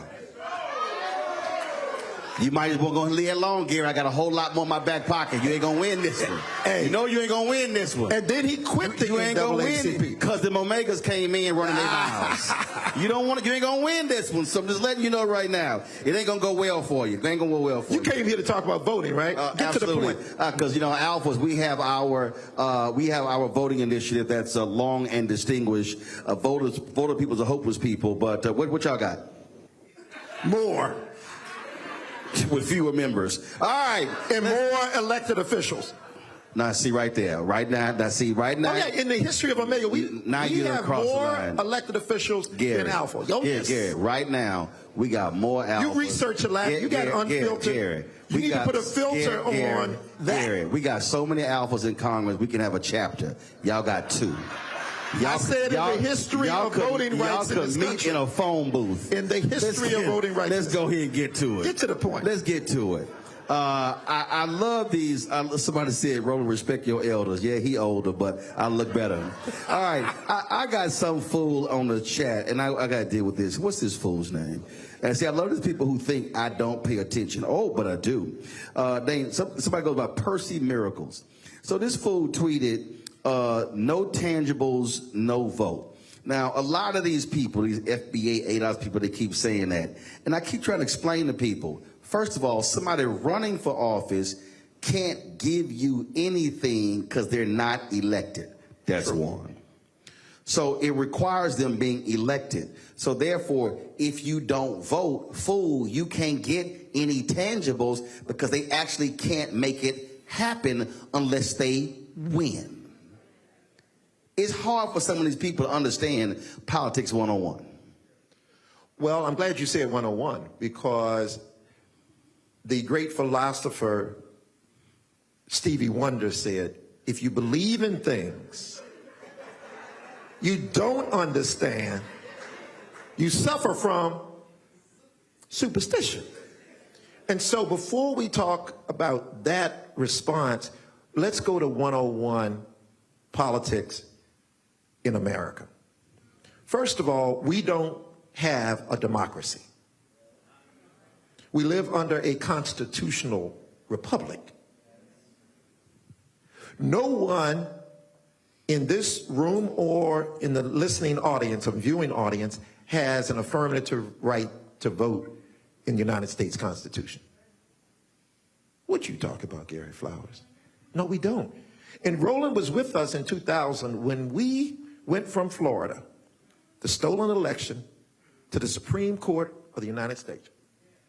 And Justice Scalia speaking for the majority, said, hey, love to help you guys, but nobody has the right to vote. It's a state matter. Yep. You were there. And so, one, we have to understand that we don't have an affirmative right. It's a state right. We have 51 state systems in this country, all different. 3,067 county systems, all different. And 13,000 municipal systems, all different. And for the people who don't understand, it's like, hold on, you said 51. First of all, you've got Puerto Rico that actually votes in federal elections as well, Yes. although they're not officially a state. And then you have other provinces where they vote as well. The point is, Reverend Jackson was very clear to our staff, and Roland was in Chicago then with the Chicago Defender. He said, Gary, you ain't got you can't teach what you don't know, and you can't lead where you don't go. We have to understand the system in which we are voting first. Okay, because if we don't understand it, then we're going to do the same thing over and over again. And to that end, I'm saying that we have to fight beyond this election for an affirmative right to vote in the United States Constitution. When we talk about voting rights, Brother Roland, nobody has the right. We have a privilege. And that could be taken. But I want us to be thinking, I think, far different than how we are now. And that is, we have to be thinking in terms of 20, 30 years. Yes. So when we talk about, like I was on a panel during Congressional Black Caucus Foundation, and it dealt with the Supreme Court. And my good friend Ellie Mister with The Nation, he said, I just think that we've lost the course for the next 50 years. I said, no, I should disagree. He's like, well, why? I said, well, you run the math. I said, Biden, Harris, they've appointed more than 100 judges in the last 4 years, more black women to the appellate division than all other presidents combined in history. I said, if they get reelected in 2024, they probably will appoint another 200 some odd judges. That's 300. I said, let's say Democrats win in 2028, another 200 judges. Now we're at 500. There are only 930 federal judges. I said, if you literally win the next 2 presidential elections, you will appoint more than half of the federal bench. Facts. And so, but we have to be thinking in that way. So when the sister was talking about, don't just go on offense, not defense. We're talking about if you control the House for 2, 4, 6, 8, 10 years, the things that we say we want can actually get done because we're maximizing our numbers. If we look at the numbers, and you look at the raw numbers, black folks in Petersburg are not maximizing their numbers. Nor any other place across the country. If black people alone in Petersburg maximize their numbers, they could run the table in all of the House races and the Senate races because of the number of people who live here. Numbers don't lie. Sister, you made the point earlier. What was the number, the small number, there was a margin of the election? 512? 500. We are losing elections in Petersburg and around the country by margins less than the unregistered voters. Sherry Beasley in 2018, she lost by 400 votes, state Supreme Court Chief Justice. If she won, Democrats would have had a 6-1 majority of the Supreme Court, and that's how they stopped racial gerrymandering and the voter suppression laws. Then they lost. She lost by 400 votes. It shrunk 4-3. They lost in 2022 a couple of races. Now Republicans have a 5-2 majority. Well, what are the first thing they do? They're going to allow voter suppression to go forward, voter ID to go forward. So even in those races, these things matter. And we just need to understand that we're talking, those 400 votes she lost by. And so we have to understand that's where the margins, and again, if we are voting at 65, 70, 75% of our numbers, we're sweeping races. State representative, state senate, but also statewide races. Black voters could literally choose all statewide races if we're maximizing our numbers at 70, 75%. And let me just lift one word that you just said 3 times, and that is understand.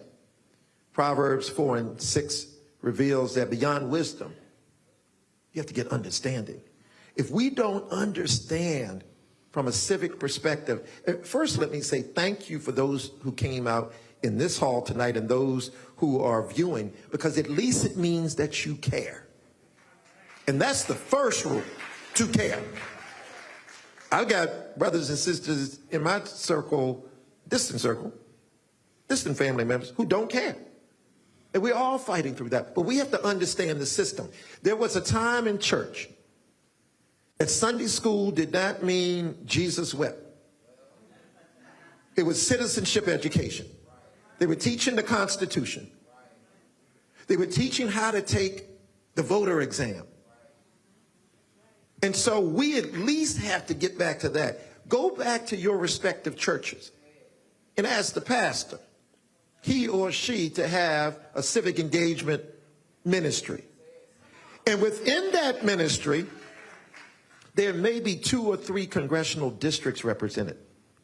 They need to be subcommittees just to talk about the issues that impact you in that congressional district. We have to understand the system before we can negotiate it. Well, and also, and I said this last week when we were in Fredericksburg last week, is that I think one of the mistakes is we make that we keep thinking and operating broad, meaning, okay, but if folk just show up, and I said, the folk who don't vote are not going to show up unless you go touch them.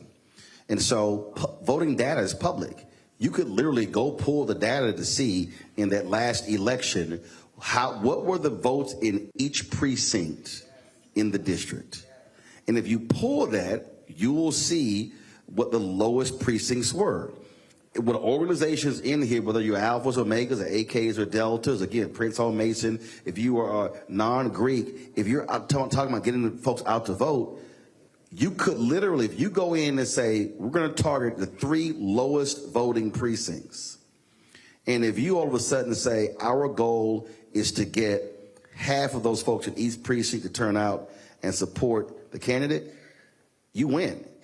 You may add anywhere from 1,000 to 2,000 people to the voting rolls. If the last election was at about 512 votes, boom, you win. And that's doable. And that's focusing on 3 precincts. Yes. And that's within our organizations, within our churches now. I mean, then there's another point that gets under my skin, and that is voter registration at the mall. That's like going fishing and asking the fish to jump in the boat. You have to canvass. When Roland and I were trained by Reverend Jackson and Dr. Ronald Walters and Dr. Dorothy Height, it was the Ella Baker model from Virginia who trained the Student Nonviolent Coordinating Committee. That's door to door. People ain't gonna just show up because you at the mall on your phone. Hello. So I wonder, so for me, I wonder how many voters groups are descending upon homecomings. Very few, because they at the cookout. And again, again, you have to, and again, so I think, so the thing I think for folks to understand is you go where people, you talk about fishing, I hate fishing, but one thing that's kind of basic about fishing, you don't go fishing where there ain't that many fish. And so what gets me is, again, and I'm going back to the precinct model. I'm not interested in chasing going out to this event. No. The numbers are right there. Right. The numbers are literally there. Anybody in here can pull up the data and just go to the state election board or the county, and you can see the precinct breakdown for each one of the House races we talked about. And you can look at the last election, and even if you had lines change, you still can see in the general area. If we're talking about how to make a difference, that's how you do it. And here's the crazy thing. Any 8, 10, 15 people in this room could literally decide, we're going to go canvass this neighborhood this weekend. You don't actually have to get somebody's permission to actually canvass. And that's the other thing that cracks me up. I think a lot of people really think that, oh, I got to call somewhere and sign up. No, you can organize your own GOTV, get out the vote effort. Or to your point, that voter data is somehow or another non-public. It's there for us. We just have to understand how the system works and make it work for us. But that's what our ancestors did, either through their churches or their civic organizations, their benevolent organizations, their fraternal, sororal organizations. We have to be in a spirit of reclamation. It ain't new. How do you see these House races, these Senate races developing? What should folks be paying attention to? The Virginia way, which is deception. Deception. And so the Virginia way is to fake left, go right. For instance, on this issue of voting, one, for review, no one has a right to vote. We have a privilege to vote. Virginia is the last state in the union to take away the privilege to vote for life. And we're arguing from governor to governor who's going, restore, change the law. Okay, and that's where Roland's point came in earlier. If we don't have majorities in the legislature, we can't change the law. But even under Democratic governors, Governor Northam did not change the law. Governor McAuliffe thought he was going to get a cabinet position from Hillary and faked us out by saying he's going to have 200,000 new votes. That was for his purposes. He didn't change the law. So the Democrats aren't talking about changing the law either. I come from a school that my grandfather told my father, who told me, trust in God and check everybody else.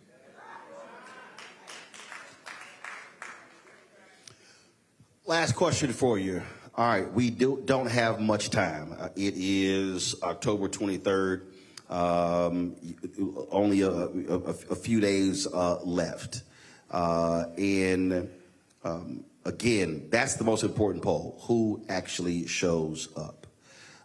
And so critical areas, thinking about this state, what are the cities or the areas that we really need to make sure where our people are turning out? I think southeastern Virginia, because as you pointed out earlier, there is a pattern and practice of people not registering and not showing up. And it's not hard. And those cities are? Well, these are counties more so than the cities. Because the cities usually have more apparatus for people to come out. It's the slightly rural or rural areas where people don't care. My paternal home county of Surrey County. You mentioned earlier. Anybody from Surrey? Okay, I'm a Flowers from Surrey. Route 611. Anybody asked for your address? They were talking to me. No, you. No, I need you to stay over there. That's because he spent so much time in Chicago. Because Chicago Negroes will give you the whole address. Yes, they will. They gonna give you the cross street. If you meet somebody from Chicago and they don't give you the address, they acting from the suburbs. They ain't from Chicago. Because here's in Chicago. See, he know I ain't lying. They'll be like, in Chicago, it is. I live at 69th and Vincennes. Boom, they give you right there by Miss Azola's. Across the street from... That's why you gave a route number. Right. But the point is, there are services lacking there. And yet, it is a low voter registration, low voter turnout area. That has to be a target. All right. Gary Flowers, we appreciate it. Thanks a lot. Going to a break. We come back. We're going to take your questions. So look forward to that. So we'll do that in just a second. Plus, there's a couple of candidates I do want to call up and hear from as well. So we'll do that right here in Roland Martin Unfiltered, the Black Star Network, live from Petersburg, Virginia. Back in a moment.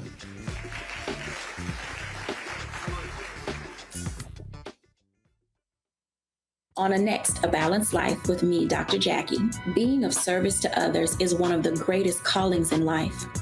But being there for someone else in their time of crisis is a whole new level, and you have to bring courage, commitment, and strength. On our next show, we meet two real-life angels who were thrust in the midst of caregiving and without warning. And he was looking strange and couldn't cut his meat. And it was very odd. And I said, well, what's wrong? And he says, I think I've had a stroke. And so, of course, it scared me. And we literally got in the car and he walked into the hospital on a Thursday. And by Saturday of that same week, he lost all control of his left side. The blessings, the challenges, and the way they maintain their balance, all next on A Balanced Life on Black Star Network. Hatred on the streets, a horrific scene, a white nationalist rally that descended into deadly violence. White people are losing their damn minds.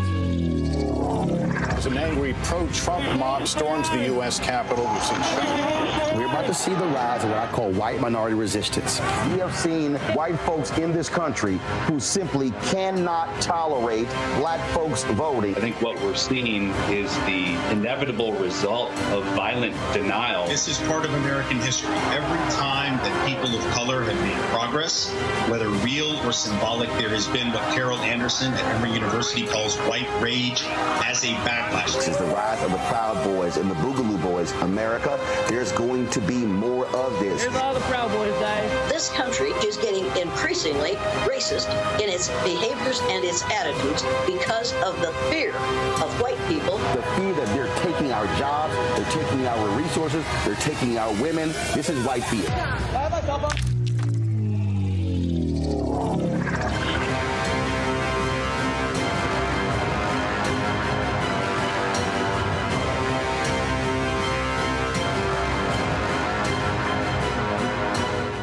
Sherry Shepard with Sammy Roman. I'm Dr. Robin B., pharmacist and fitness coach, and you're watching Roland Martin Unfiltered.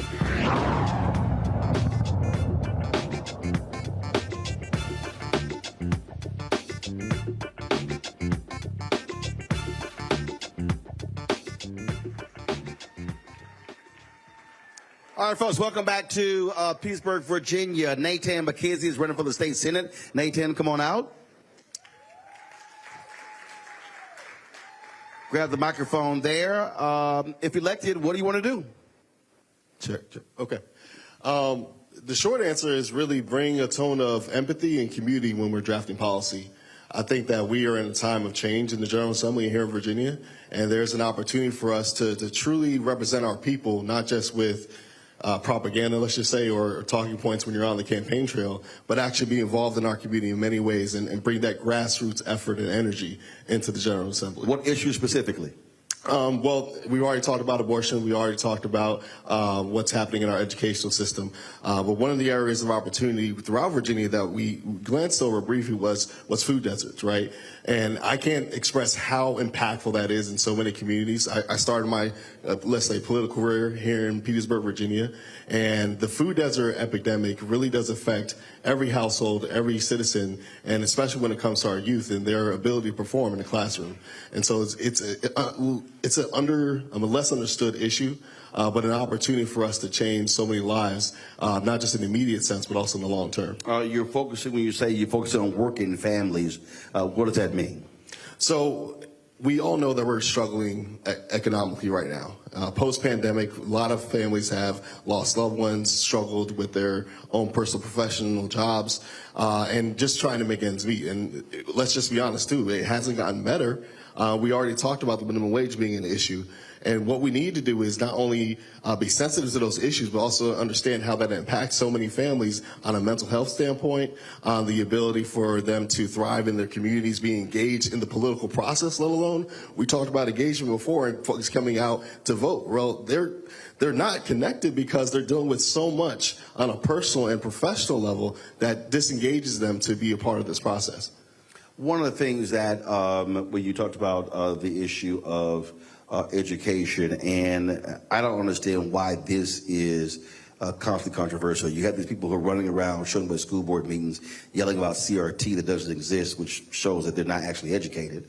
And yet the people, they talk about how teachers are important, but then they don't want to actually raise the pay of educators. Absolutely. What I've always believed is that every child deserves to have a quality education, and every teacher deserves to have a quality of life. right? We have already talked about them being the social worker, the confidant, the protector, the individual who's doing more than what is already understood for them in their job description, right? I mean, there's a lot of people here who would say, you want me to do what in addition to what my job description is? They would have walked away.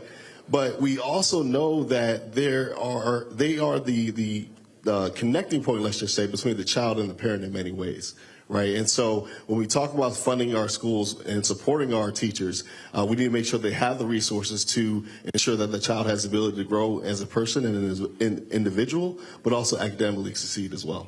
All right, then. Well, Nathan McKenzie, good luck in your Senate race. Thank you, brother. Appreciate it. Bring up Stephen Miller-Pitts. Stephen, step on up.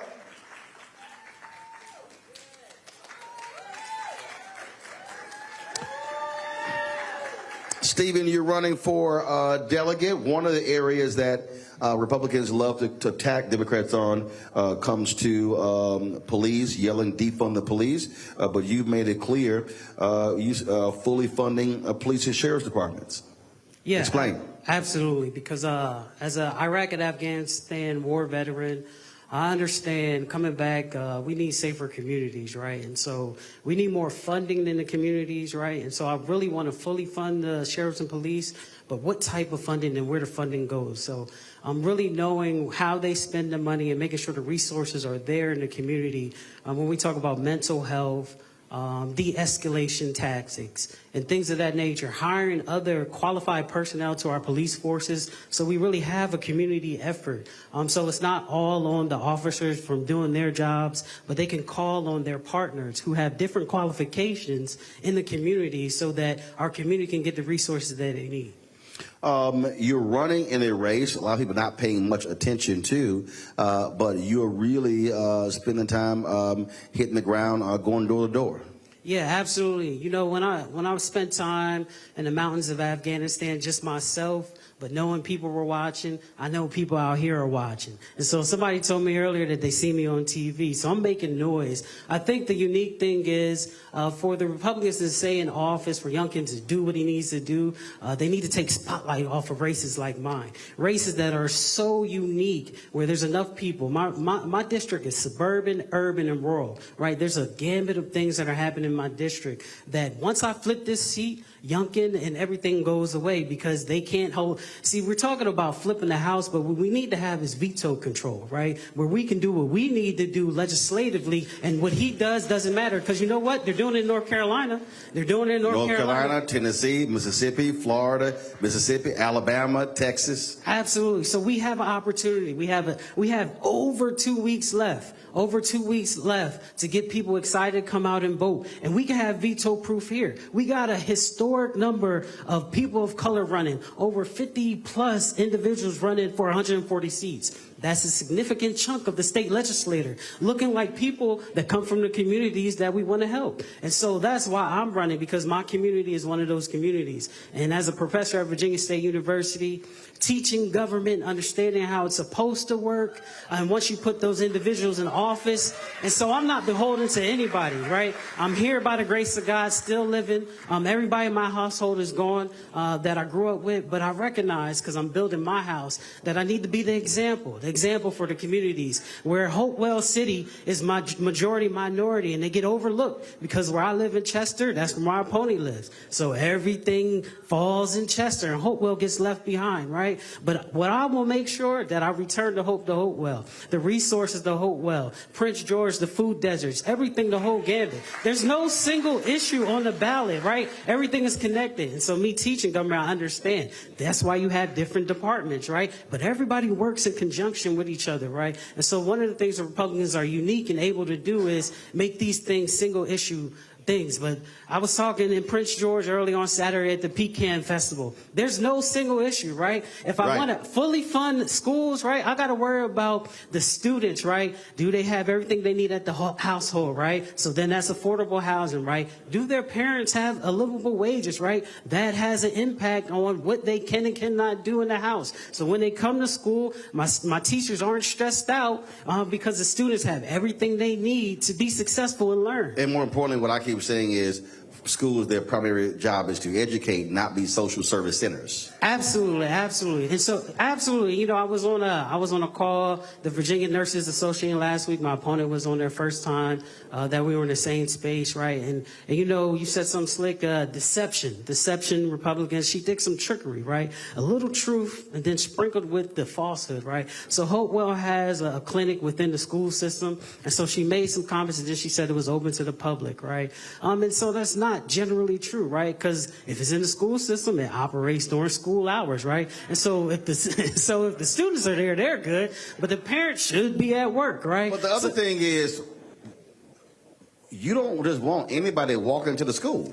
Absolutely, safety issues. Things of that nature. This is a part. Look, because I've covered city and county government, I've explained that part of the problem in this country is that in the cities and counties across the country, they literally got rid of community service centers, and so people are like, oh, let's put it all into the schools. Yeah, but the problem is you don't want this anybody who looking for community services roaming a school hallway. Absolutely, 100%.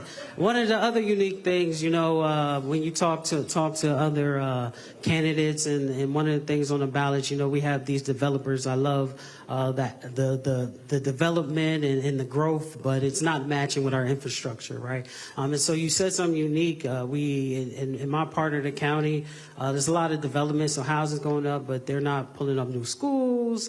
They're not putting up medical parks. They're not investing in the community. What they're doing is a cash grab, and then we'll be left holding the bag.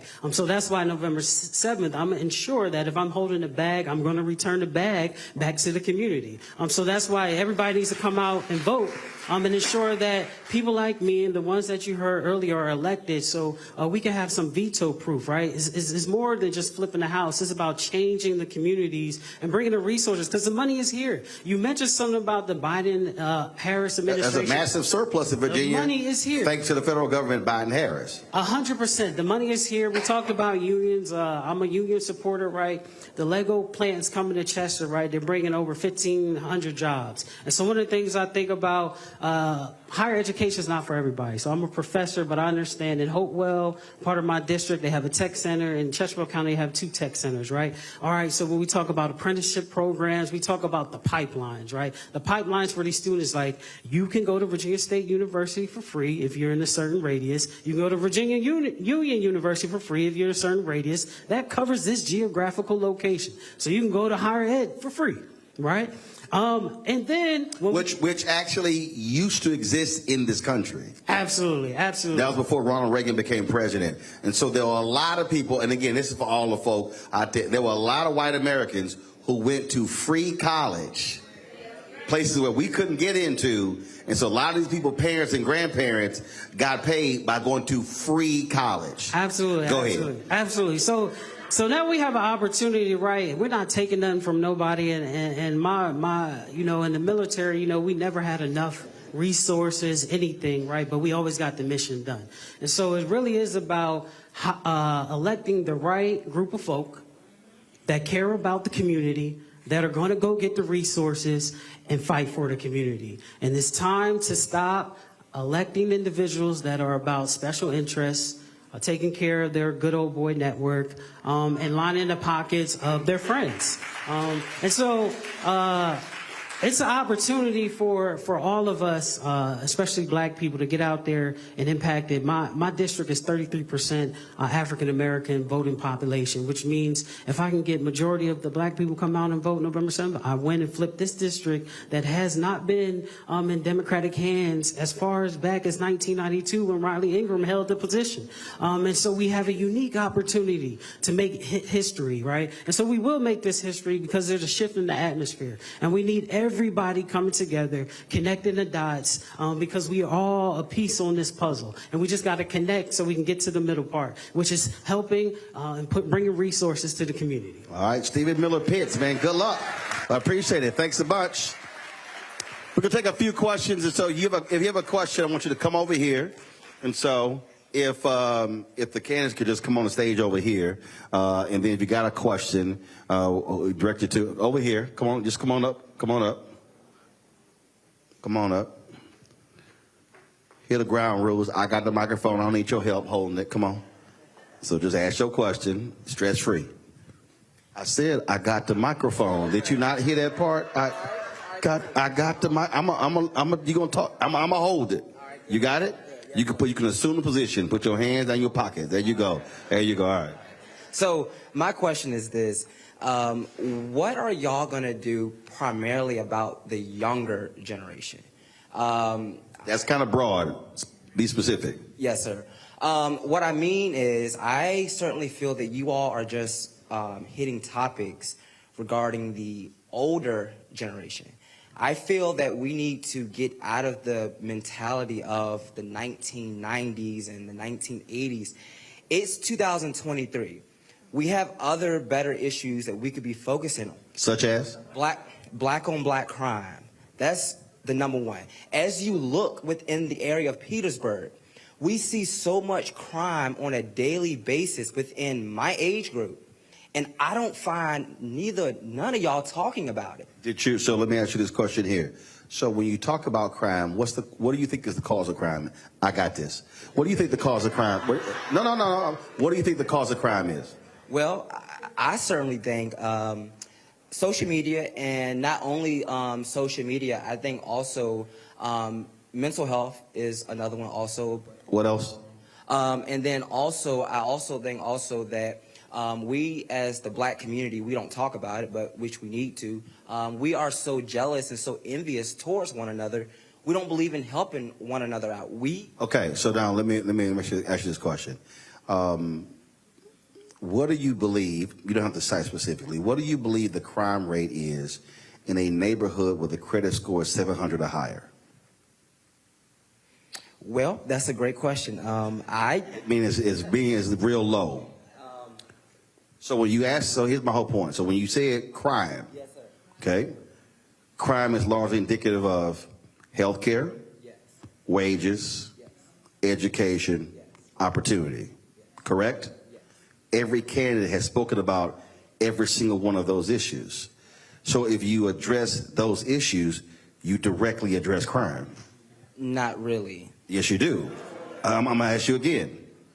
If you have an area where they have proper health care, good jobs, good education, you likely have low crime, correct? But my thing is this. You're right to a certain extent. You're right.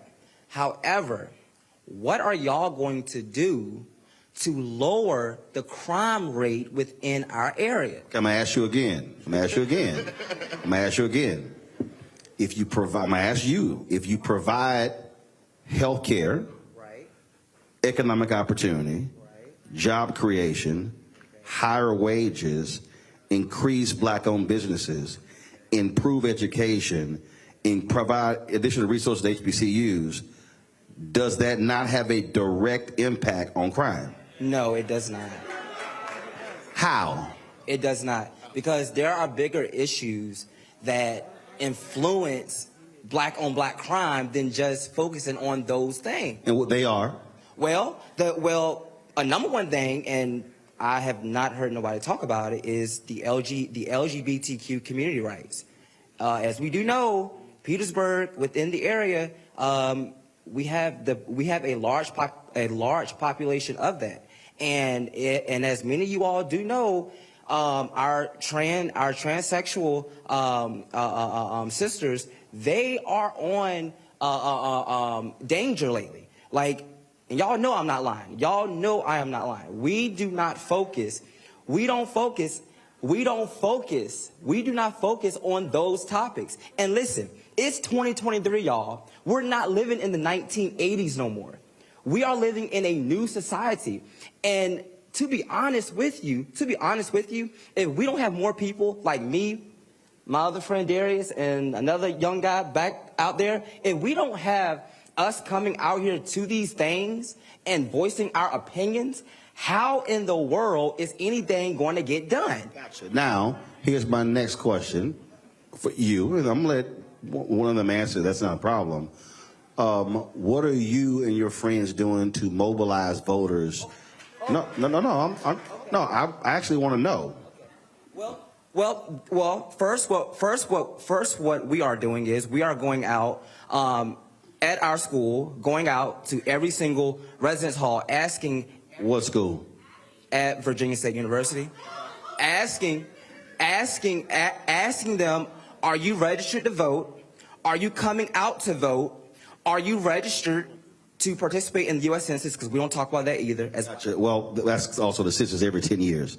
So this is not a census year. We just already had the census, so you're not going to have it again for 7 more years. So you say you're asking them are they registered to vote, but are y'all registering people? Well, what we're doing is, what I have done was I have created a poll, a Google Doc poll, and I used that.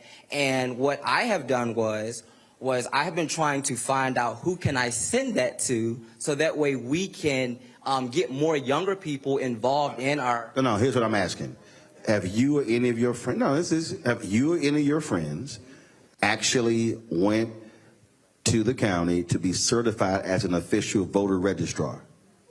No. Okay. So, no.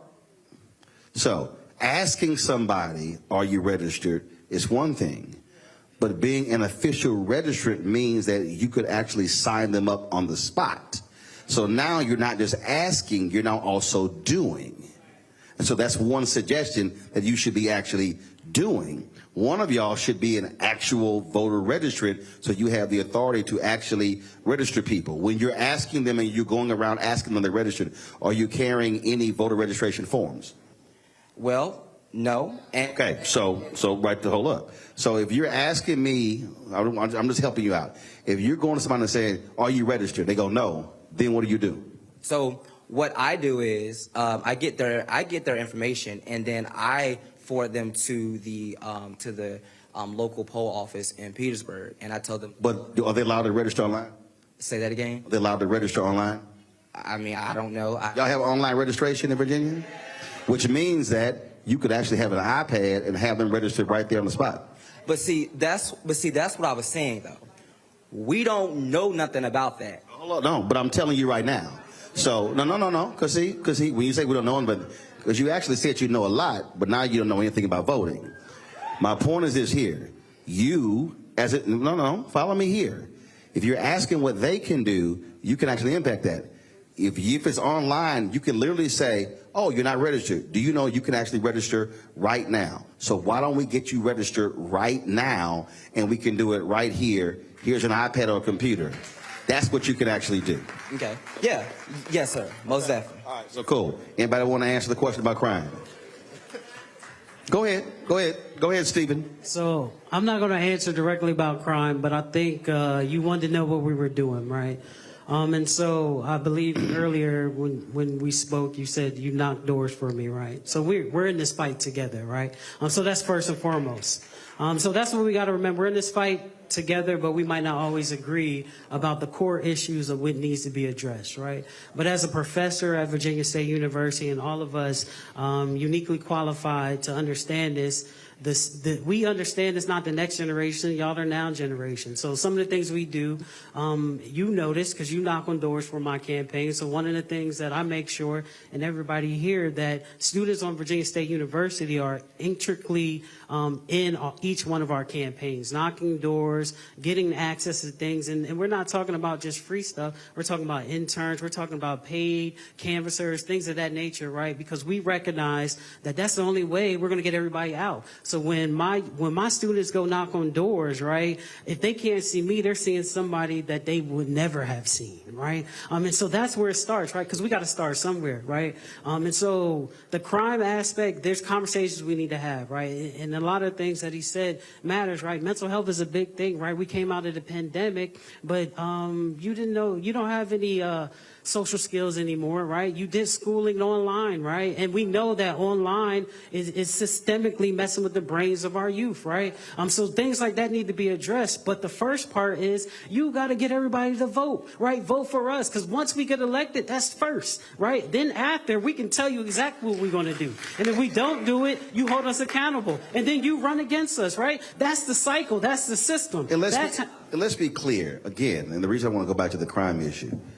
When people say we're going to put more police on the streets, that's great. The problem is that is in response to crime. You asked about stopping crime. And what I'm trying to convey is you simply cannot disprove my point. Show me an area of Virginia where there is low crime, and I guarantee you there is high home ownership, high education, high credit scores, high number of jobs and wages. And so crime, you can shake your head all you want to. You could go ask any criminal justice professor on your campus, and I challenge you to do so. You can go ask, in fact, you can go ask any police chief. I've interviewed numerous ones. A police chief will tell you crime is a direct response to economic health indicators, period.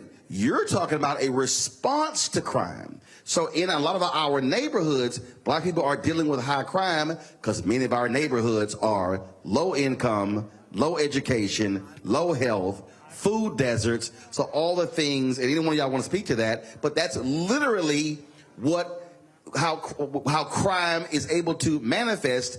But show me an area that's doing well, they ain't got a crime problem. Go ahead. So I will say this, given your other question, because it all correlates.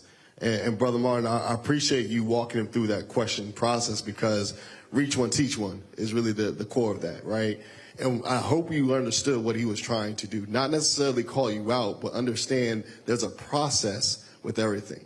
Like I said, I had my start here in Petersburg. I was 21 when I ran for city council here, right after I graduated from Virginia State University. I'm not saying that to impress you. I'm saying that simply to say you can do this too, right? You don't necessarily have to just simply go out there and feel as though you need to get others around you. You can be the catalyst change that you want. You just have to figure out a path to get that done. Or you don't have to run for office, but you can mobilize and organize voters. There it is. There it is. And that's all I'm saying is, and again, I need people to understand, right, it's not a criticism, it's actually a proper critique, because the biggest mistake, and trust me, what you said, I get it all around the country. And the biggest mistake is we say, I want something done, but then what do I do? And then what will I do?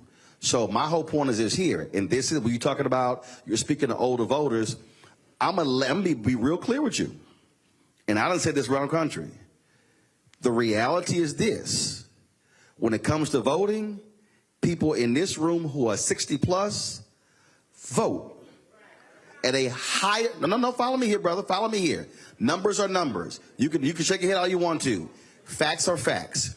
In the United States of America, voters 60 years and older have the highest voter participation of any age demographic. The lowest voter participation is 18 to 39. But, hold up, you're shaking your head. I'm giving you real data, bruh. I've only done this since I was 14 years old. But the largest block of available voters are millennial and Gen Z. The problem is they have large numbers, they don't vote.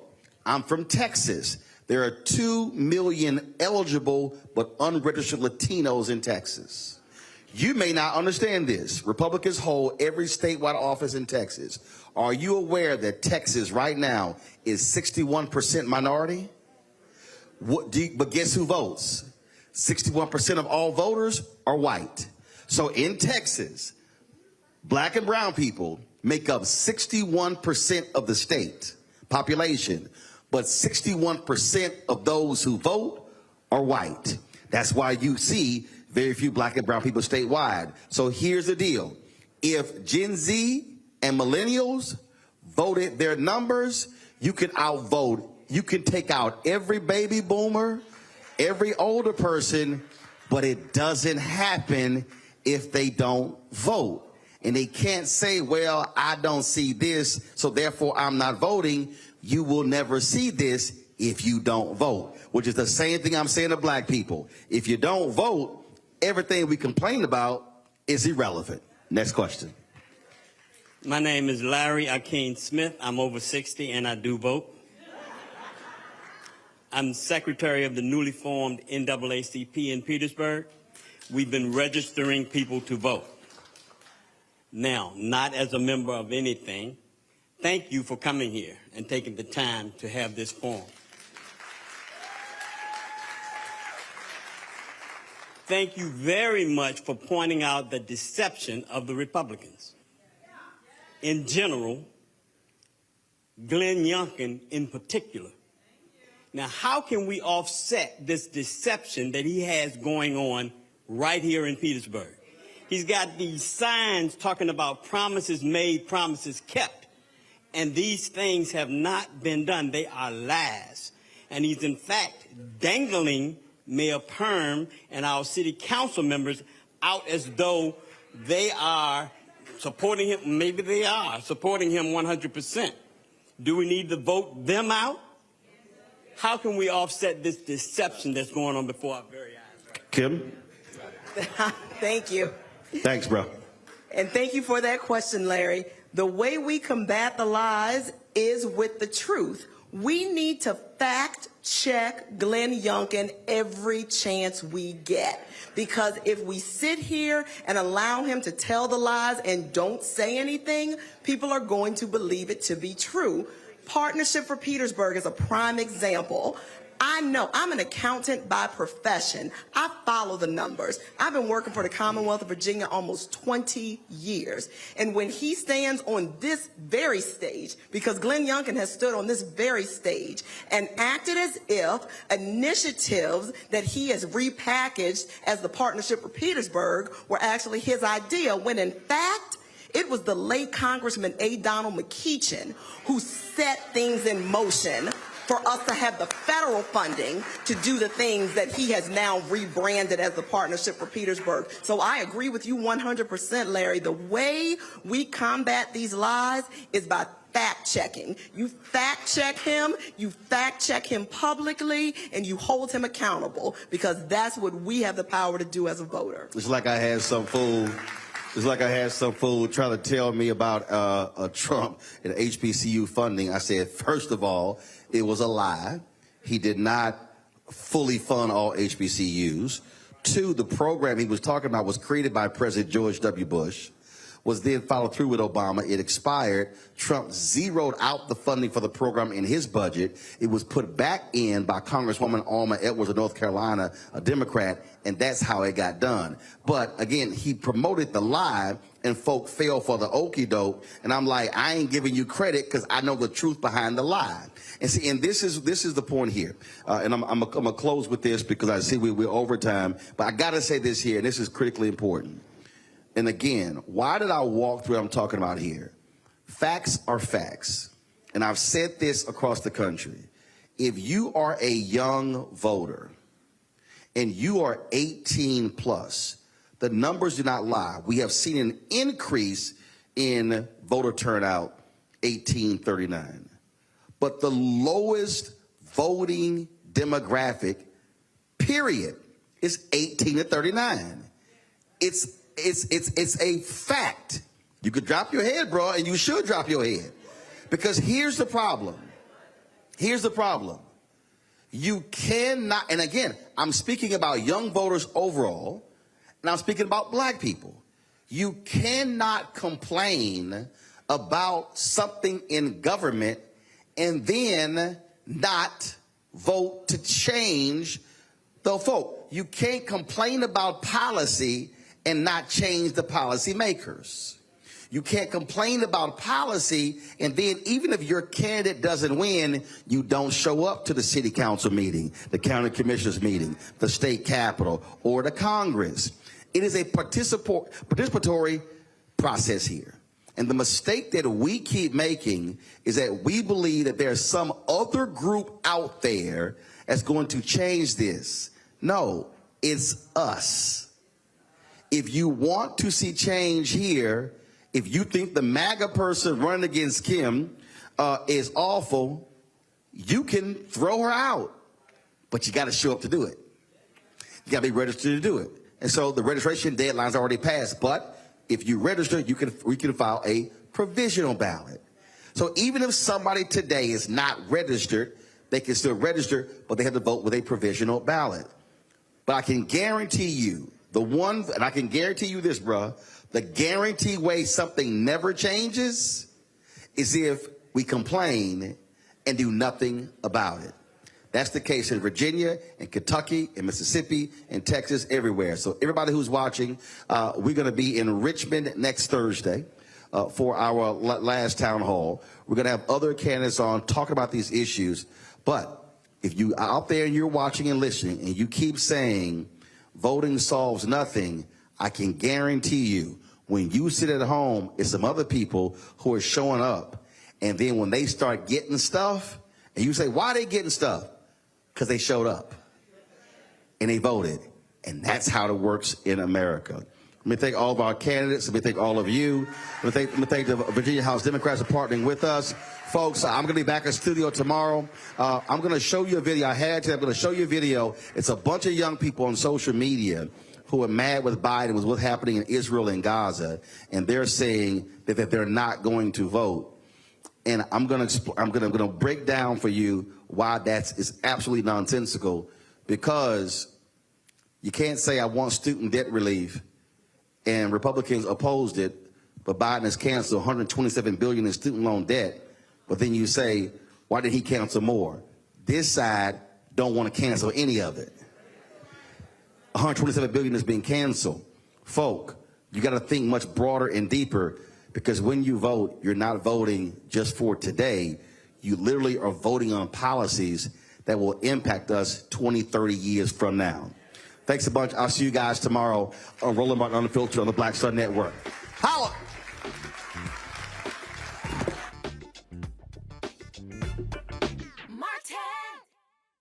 Folks, Black Star Network is here. Hold no punches! I'm real revolutionary right now. Support this man, Black Media. He makes sure that our stories are told. Thank you for being the voice of Black America, Roland. Stay black. I love y'all. All momentum we have now, we have to keep this going. The video looks phenomenal. See, this difference between Black Star Network and Black-owned media and something like CNN. You can't be Black-owned media and be scared. It's time to be smart. Bring your eyeballs home. You dig?